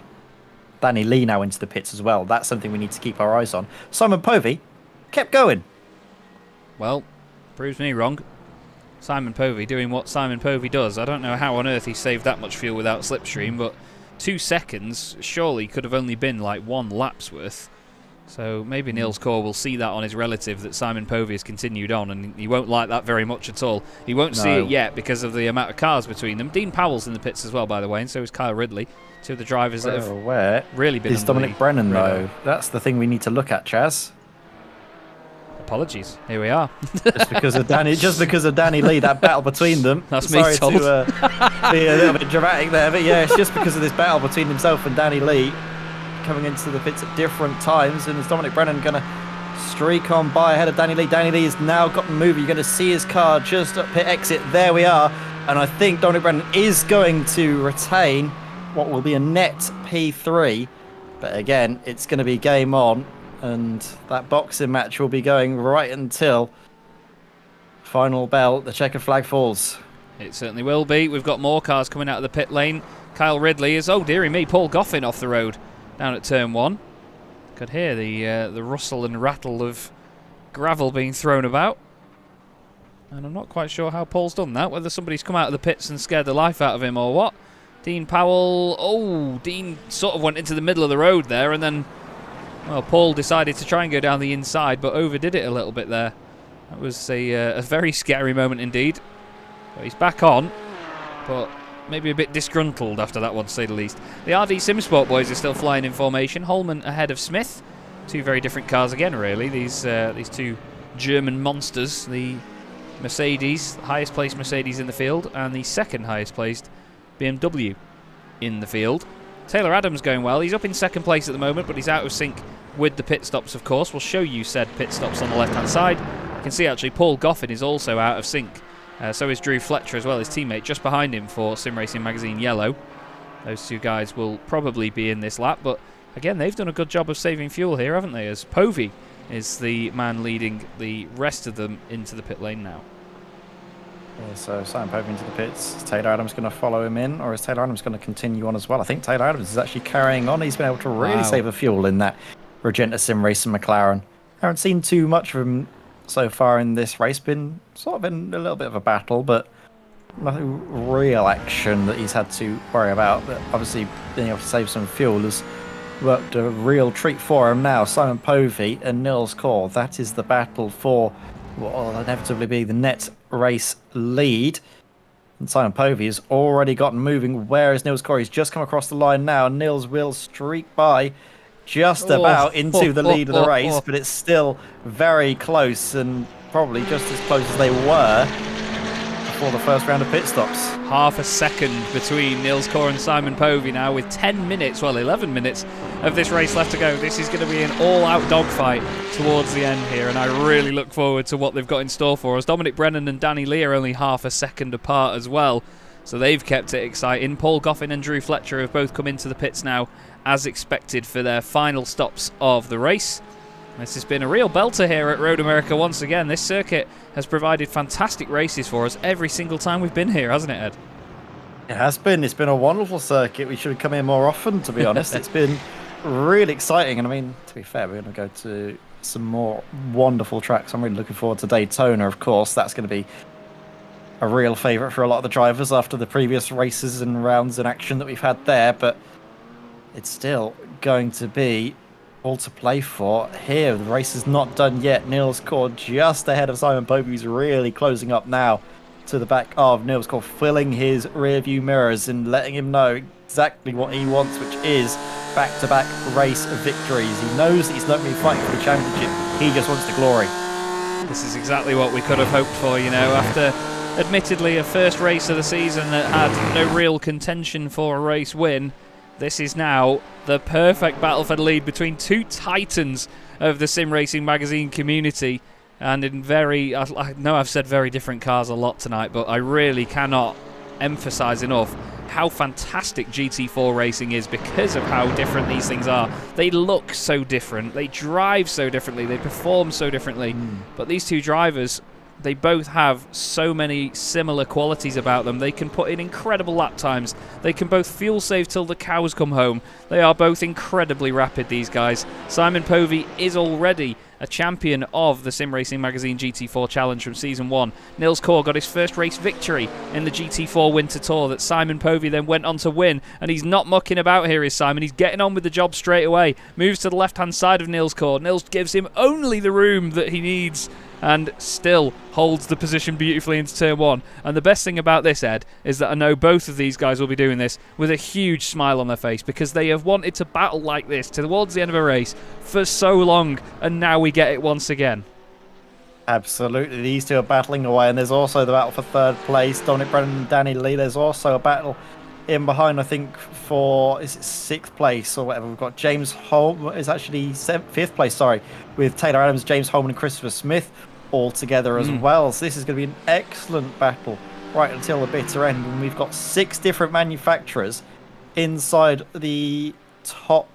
Sorry, 5 in 6. 5 in 6. Sorry, yeah, only 5. Yeah, sorry, that was what I meant. 5 different manufacturers in the top 6. Bang on about it so much, but the balance performance is second to none on iRacing. It's absolutely wonderful what they've done with this GT4 class, especially with these fixed setups. It's working an absolute treat. Again, battling everywhere you look. This is the tussle for the final step of the podium. Dominic Brennan hanging on just about to third place with Danny Lee right in behind. Danny's right in his wheel tracks and a bit more there because of the Aston Martin's width. It's a girthy car. He's gone a little bit deep through the carousel. He's trying to carry speed around the outside and then get a run and a slingshot on the exit, getting a fast run through the kink down towards Canada Corner. I was just going to point out as well, Taylor Adams is now back ahead of both of the RD SimSport cars because of a shorter pit stop. Let's not forget he fell behind them earlier on in the race because it was him that was leading that 4-car train in the early stages. So it's worked out well as his strategy at the moment, but he needs to hold these guys off in the later laps. We've got 7 minutes left to go, and Danny Lee, well, I mean, the body language of his car always tends to say, I'm trying to come through, but even more than ever now, he's looking feisty and he's looking racy to try and get past Dominic Brennan's Porsche and deny him a second podium on the trot. Dominic Brennan seems really strong through those final few corners, but that last corner was supreme from Danny Lee. He's got a wonderful run now, and it's going to be a move potentially to the inside in towards turn 1. Is he going to try and fake him out, though, and maybe lull him into a mistake? Look at how close they are, nearly pushing each other along into the braking zone. Danny Lee forced to the outside, but brakes very late. Wow. Carries the momentum around the corner. He's just about afforded the car's width. They're still side by side, and Danny Lee again has an opportunity to battle all the way around the outside. There's contact. There's a bit of a squeeze. I think that was Dominic Brennan just misjudging, but they keep it going. What a save that was by Danny Lee. That was an incredible moment. Really don't want to see the contact like that, but yeah, I think you're absolutely right, Ed. I think Dom just went over to the left. The circuit does naturally curve to the right, so fair play, you know. I don't think it was completely judged properly there by Dom, but look, Danny Lee throws it down the inside. Dom covers that line with that one move. Danny's got a little bit too hot there onto the ABS, and this is the thing. Dom's defence is now what's causing a mistake from Danny. This is epic racing, and this is exactly what we wanted to see. And these boys are giving us a right old treat. And they can keep this up all they like. But look how much Taylor Adams and James Holman and Christopher Smith have all gained on them now. They're only 2 seconds back from this with 5 minutes to go. We should have about, 3 laps, including this one. So, yeah, still plenty of racing left to go here at Road America in the Sim Racing Magazine GT4 Challenge. A quick shout again to our fantastic sponsors, Oris Digital, Crockery Direct and Derbyshire Holiday Homes. We love you all very much, and we really do appreciate the support. And, of course, to Gilles Gardner as well for the fantastic cinematography that he does of our races and our cars between events. But, wow, amazing battles all around us again. I want to apologise as well for those that heard me cough a moment ago. I didn't quite get to the mute button in time, but luckily I didn't hit the button next to it, which would have stopped the stream altogether. So it's either a cough or no stream. So I do apologise. A dangerous game there. I am. Dangerous having those Yeah, buttons I don't know too close why I've together. got my mute button next to my stream end button, but yeah. And I tell you what, these two are playing a dangerous game as well. We've already seen them come side by side and banging wheels, banging doors, panels and everything, getting buckled and bent as they continue to battle here into the sunset. The final 4.5 minutes here at Road America. And look again as Danny Lee gets a great drive out of that final corner. Maybe not as close as he was the lap before, but still certainly close enough to force Dominic Brennan to make a defensive action to the inside line. Is Danny Lee going to make a late lunge to the outside yet again? Of course he will. He's really desperate for another podium. Whoa. And once more they go side by side. The speed by Danny Lee all the way around the outside. Here we go, round 2. Ding ding. Here is the boxing match we were looking forward to. And Danny Lee again just struggling to find a way past Dominic Brennan. That Porsche may be narrow, but I tell you, Dominic's making it mighty wide. It's a fantastic defence at the moment from Dom. He's doing everything right, and Danny is doing everything right in his attack as well. He's been so respectful with the space here, trying to get past Brennan. And what a fight we've had. And you can see, though, that Danny is in his head now. He's in Dom's head. He knows that he's got to force a defensive move out of him. But the thing is, Dom's making it work, though. I mean, he's on a compromised line there, being on the inside of the braking zone, but he still gets the same sort of punch out of the corner. It's been a fantastic performance by that Porsche anyway. I mean, a car that really wasn't the favoured machine last season, but it's certainly working well for Dominic this time round. Simon will tell you this is what happens when Dom practices. Because last season he'd turn up 5 minutes before the session went live and go, "Where are we racing, Simon?" And he'd wind him up about it every single round. We've got another battle. James Holman special, isn't it? Can't turn up with no practice. Oh, we know he practices. We love you, James, but come on. Give it a rest, son. Dean Powell and Kyle Ridley are battling together as well. Seems like these Danny Lee Pro Sim Rig cars just want to have these boxing matches we keep going on about. But Kyle Ridley, he's going to be loving this as well. But how cool is this, Ed? I mean, one of the concepts that we always forget about with sim racing is that Kyle Ridley is racing from Australia right now, and he's right there with Dean Powell, and the two of them are so close to one another, yet so far away from each other physically. It's just brilliant that we can have such close racing thanks to the iRacing platform that looks as good as this and looks as natural as this. This is what it's all about. It's absolutely wonderful, isn't it? Just to have the level of connection as well. You get to meet and chat with people that you've probably never ever get the chance to meet in person. This is very close to being the final lap. I'm not seeing the white flag being waved, so do we potentially have one more on the cards? I think they might have just forced it to go a further lap, and is that going to force everyone's fuel calculations to run out? Are we going to see drivers struggling to make it to the end of the race? And these two might struggle to make it to the end of the race if they keep battling the way they are. I don't know if they're going to finish us again. A little look to the inside again, a jink to the outside. Danny Lee is throwing everything but the kitchen sink. We might see him ripping out the plumbing before the end of the race as he's desperately looking to the inside. Oh, this is so desperate, but it's never looking out of control, which is the main thing. Danny's really just forcing those moves left and right, but it's not looking dangerous. It's not looking reckless. He's not crossing a line, is he? Yeah, in complete control of the car right now. But look at the chasing pack in behind. The vultures are circling. We've got Taylor Adams and James Holman waiting in the wings with Christopher Smith backing them up as well. Any one of these drivers could come home with a podium. Yeah, they just gained 0.2 of a second on them in the first sector here because of the battle that's going on in front. So, yeah, Taylor's going to be feeling nervous now because he's spearheading this potential attack on these guys, but we don't know whether they'll get an extra lap or not. I think Danny's just going to start throwing Fanatec direct drives at Dominic Brennan before too long. He's going to be lobbing them out of the window. They weigh a ton, and to be fair, I wouldn't think that the Porsche had come off best against one of them either, never mind a BMW M4 or this Aston Martin. Fantastic battling by these guys, and of course, let's not forget that Dominic Brennan is not the only one fighting for his life. Nils Kaur is trying to hold on ahead of Simon Povey. He's doing it in a lot more of a controlled fashion by the look of it, but Danny Lee is absolutely lobbing this Aston Martin at Dominic Brennan, and it's amazing to watch. This is the opposite of what he had at Laguna Seca. It's lovely to see it, but I'm really scared that we're going to miss the potential race winner crossing the line if we don't get an extra lap.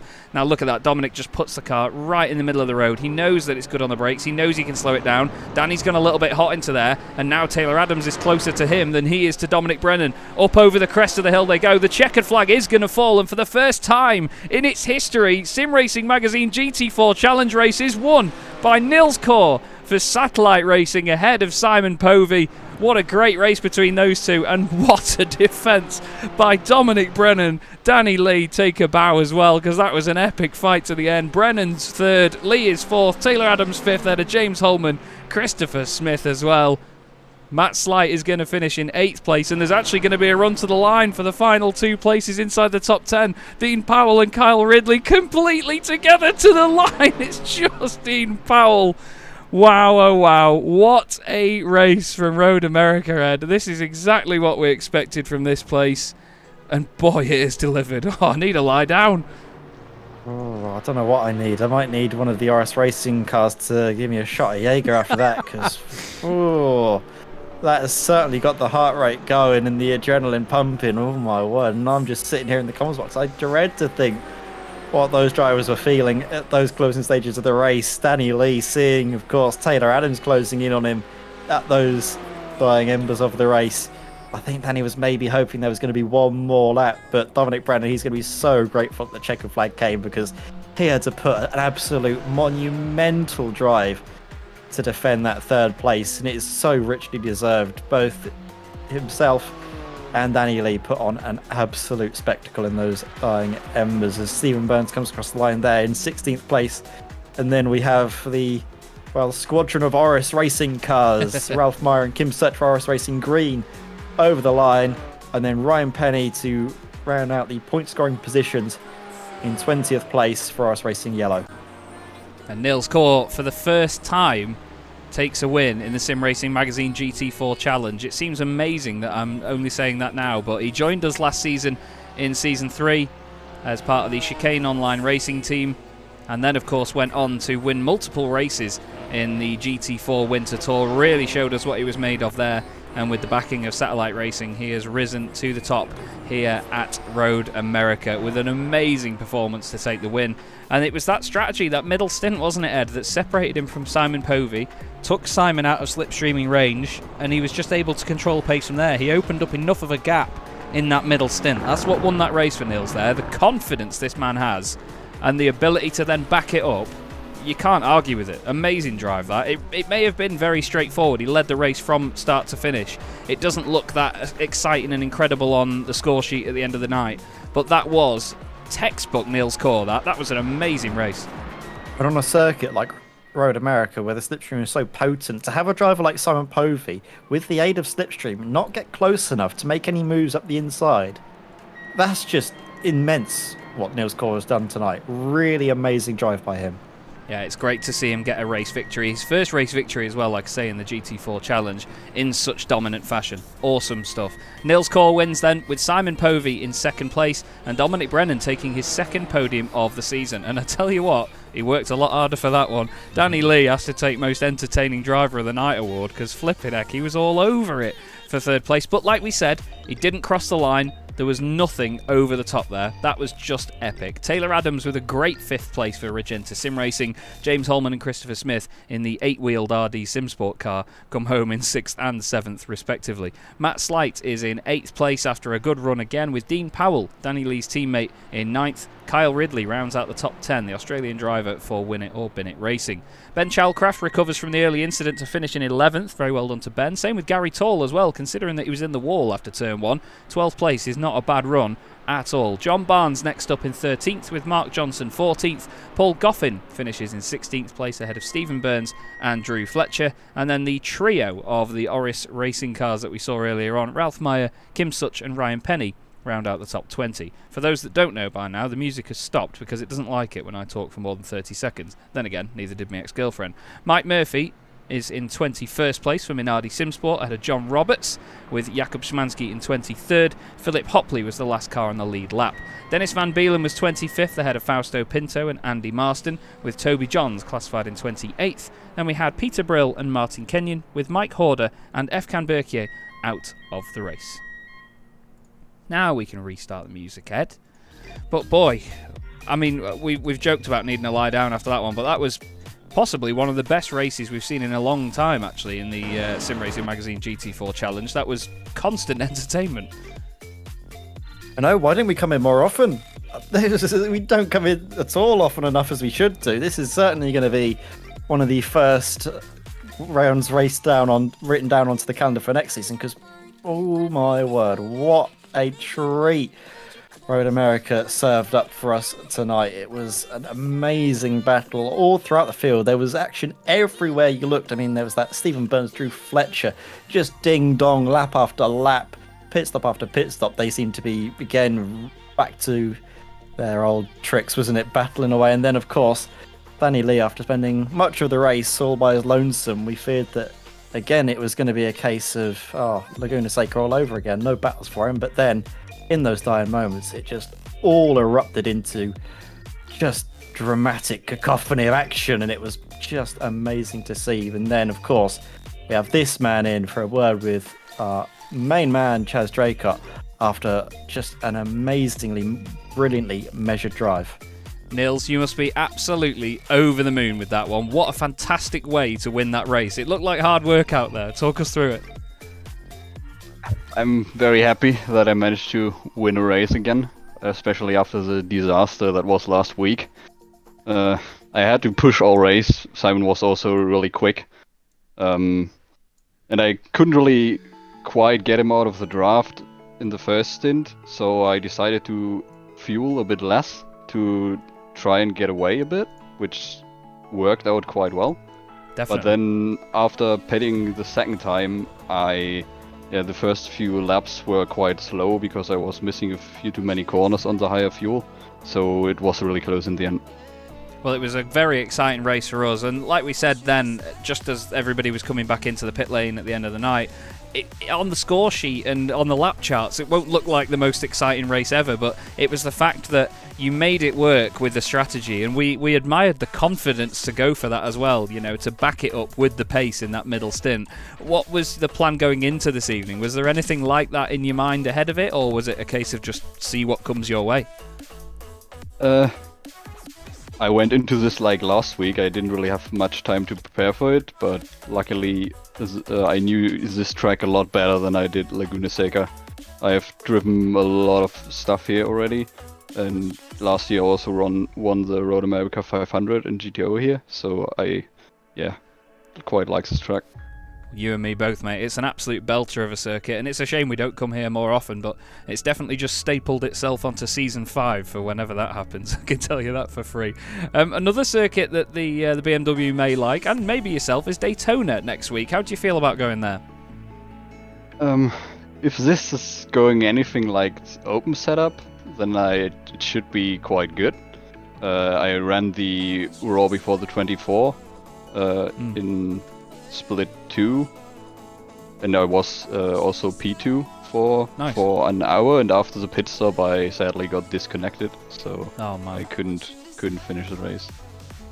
Well, we hope that it goes better and you get the win again at Daytona in the Sim Racing Magazine GT4 Challenge. But that was just awesome fun to watch, Nils, and again a very calculated performance, which we love to see from you. Is there anyone you'd like to give a shout out to before you go tonight? Today I would just like to greet Dennis. He has a bit of a tough time today, but I'm sure he will get better the more races go on. Absolutely. It's all about sticking with it and pushing on, and we hope, of course, that Dennis enjoys himself with the remaining races on the calendar. But again, well done, Nils. That was an amazing race, my friend. We really enjoyed that up here in the commentary box, and we look forward to seeing you at Daytona. Have a great evening. Thank you very much. Our very humble Nils Core there, Ed, and such a lovely guy. And like I say, he's been such a great contributor to the community since joining the championship in the first season. He's always giving great feedback on things. He's a very level-headed bloke, and it's great to have people like that in the championship, especially when they can go out and outperform like that, you know? I mean, racing against Simon Povey like he did was just amazing. It was, and again, it was just the confidence he has now in the car. I don't think we would have seen that level of assuredness from Nils Core in previous seasons gone by. I think now he's fully developed himself and gotten more to grips with the Sim Racing Magazine sort of family, the atmosphere of the championship, the format as well. He seems to be just completely full of confidence, and you wouldn't necessarily, well, I mean, you can forgive him for not having that confidence after the opening round of the season at Laguna Seca, where he really just struggled to get back into it after the earlier incident. So hats off for bouncing back in the best possible way.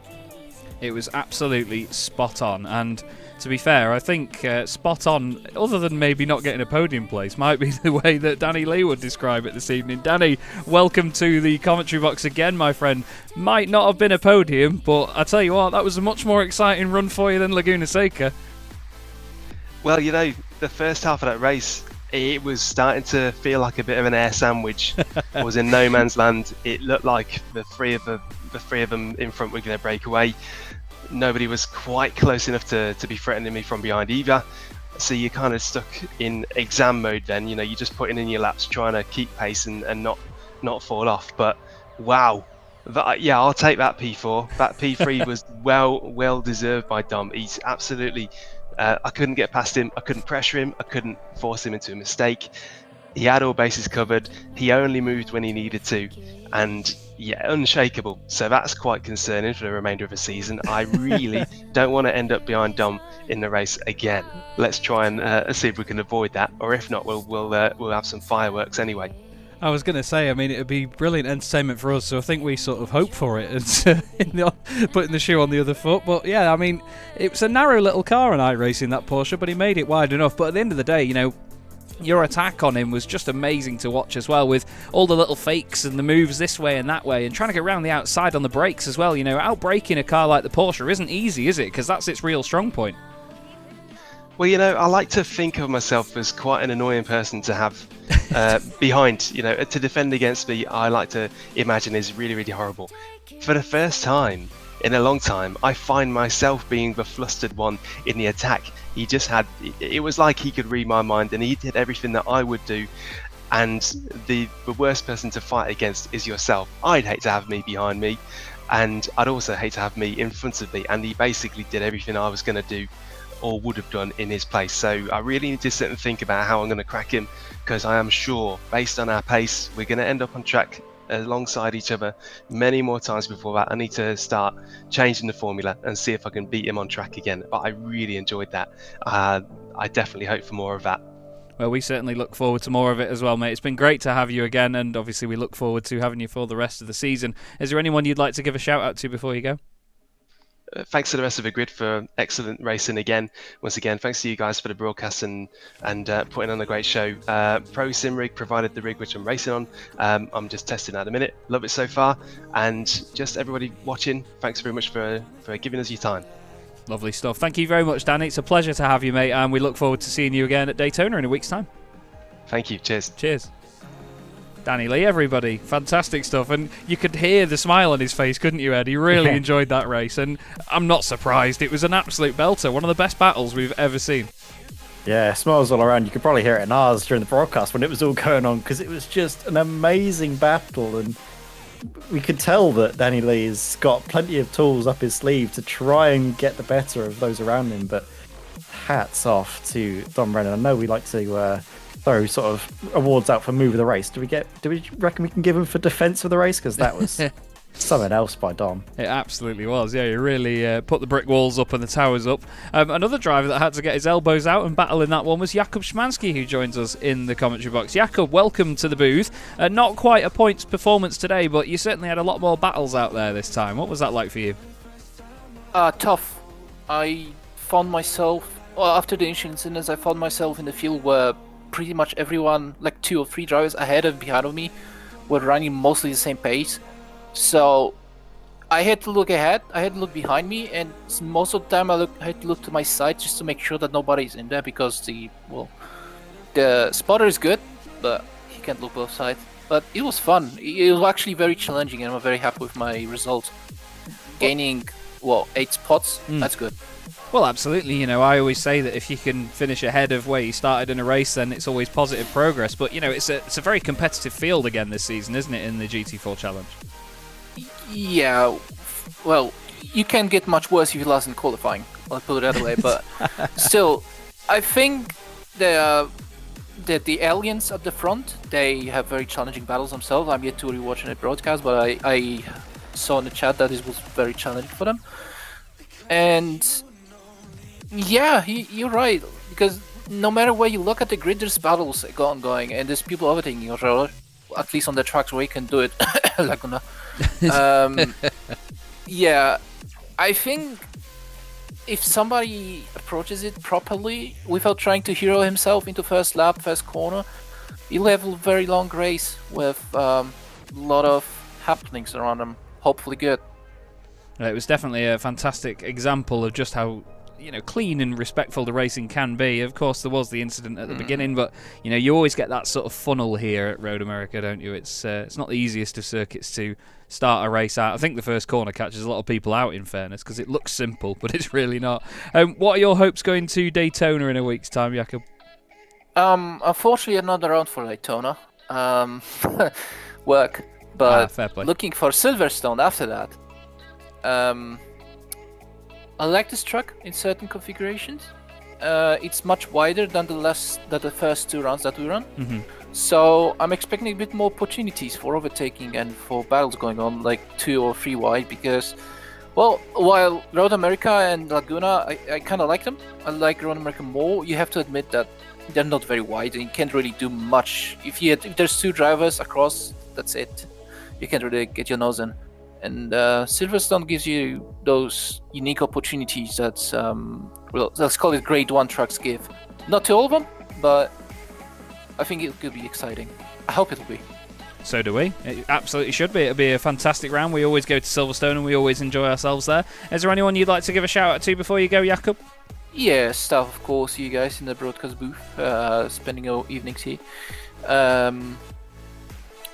Philip Hopley, that we had quite a respectful battle throughout the entire race, and full grid for showing up, because it's actually good to see a league that's two races in and there's still like 95% of the grid present. That's brilliant. That's not very common.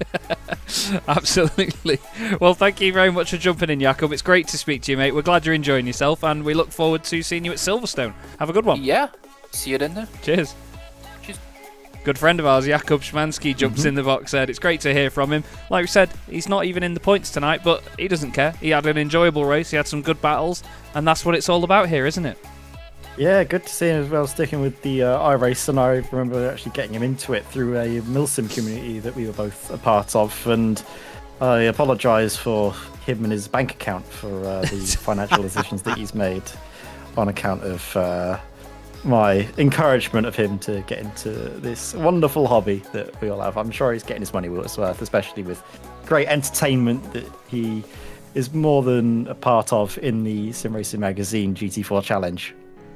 Well, he's certainly become a great part of it, and he's enjoying himself out there on the circuit, which is the main thing. There's been a lot of fantastic racing tonight, a real great advert for the Sim Racing Magazine community, and of course our beloved GT4 challenge. That is all here from Road America, though, for round 2. Nils Kaur puts on a dominant performance and equals himself with Simon Povey in terms of championship points after, obviously, Laguna Seca. But in a week's time, we head to Daytona, where you never know what you're going to get. We've had some absolute belters there as well, and we, of course, look forward to welcoming you all back there. Thanks again to our sponsors, Oris Digital, Crockery Direct, and Derbyshire Holiday Homes, now that I can finally say them right for once. Thanks, as always, to the drivers and the teams and everyone involved. Thank you to my wonderful co-commentator, Ed May. It's always an absolute pleasure up here in the box. I've been Chaz Draycott. This has been the Sim Racing Magazine GT4 Challenge on Chaz Draycott Media, and we'll see you in a week's time. Have a good night, everyone.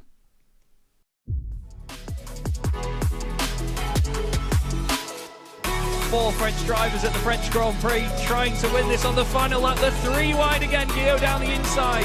Guillaume moves across. They're both in front of Milan and Pouget. But before you know it, we find ourselves here in the very final race of the competition. And then they see truck racing and they think, this is crazy. You know, these are 5-ton machines, 1,200 horsepower brake. Oh, look at that switchback. Oh, he's been mugged and a drift is going off.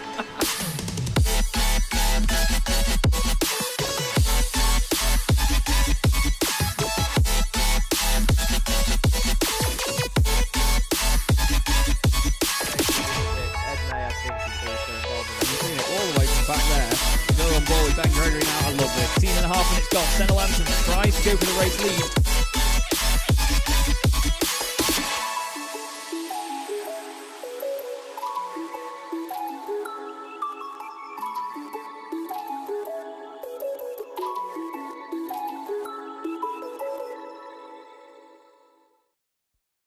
Racing isn't easy, but experiencing it is. iRacing puts you in the driver's seat with the industry's leading sim racing game. Drive on laser scan replicas of the greatest racing circuits from around the world. Go head-to-head against other drivers chosen by skill-based matchmaking to ensure competitive racing at every level. Compete across all your favorite series. In officially licensed cars, engineered to deliver the most accurate driving experience possible.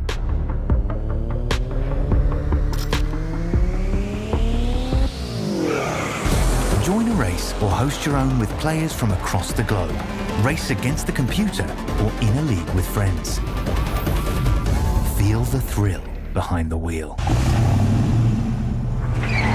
Visit iRacing.com.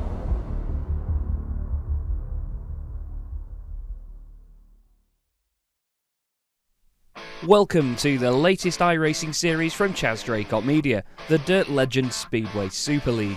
Taking inspiration from the long-standing Dirt Oval Sports Speedway, the Legend Speedway Super League swaps 2 wheels for 4 in the form of the addictively fun Dirt Legend. The format remains similar to that of a Speedway Grand Prix though, with a number of heats featuring just 4 drivers at a time, where they score points and battle for spots in a final at the end of the night. The series will have another angle to it though, focusing on a team or duos championship as the primary goal. Drivers must sign up in pairs and share liveries to try and go for team glory. Format testing showed evidence of a quick-fire race evening full of entertainment and close competition, sure to get the blood pumping. Hoping to get underway at the start of February, you can expect sign-ups to open very soon, and we look forward to having you on track.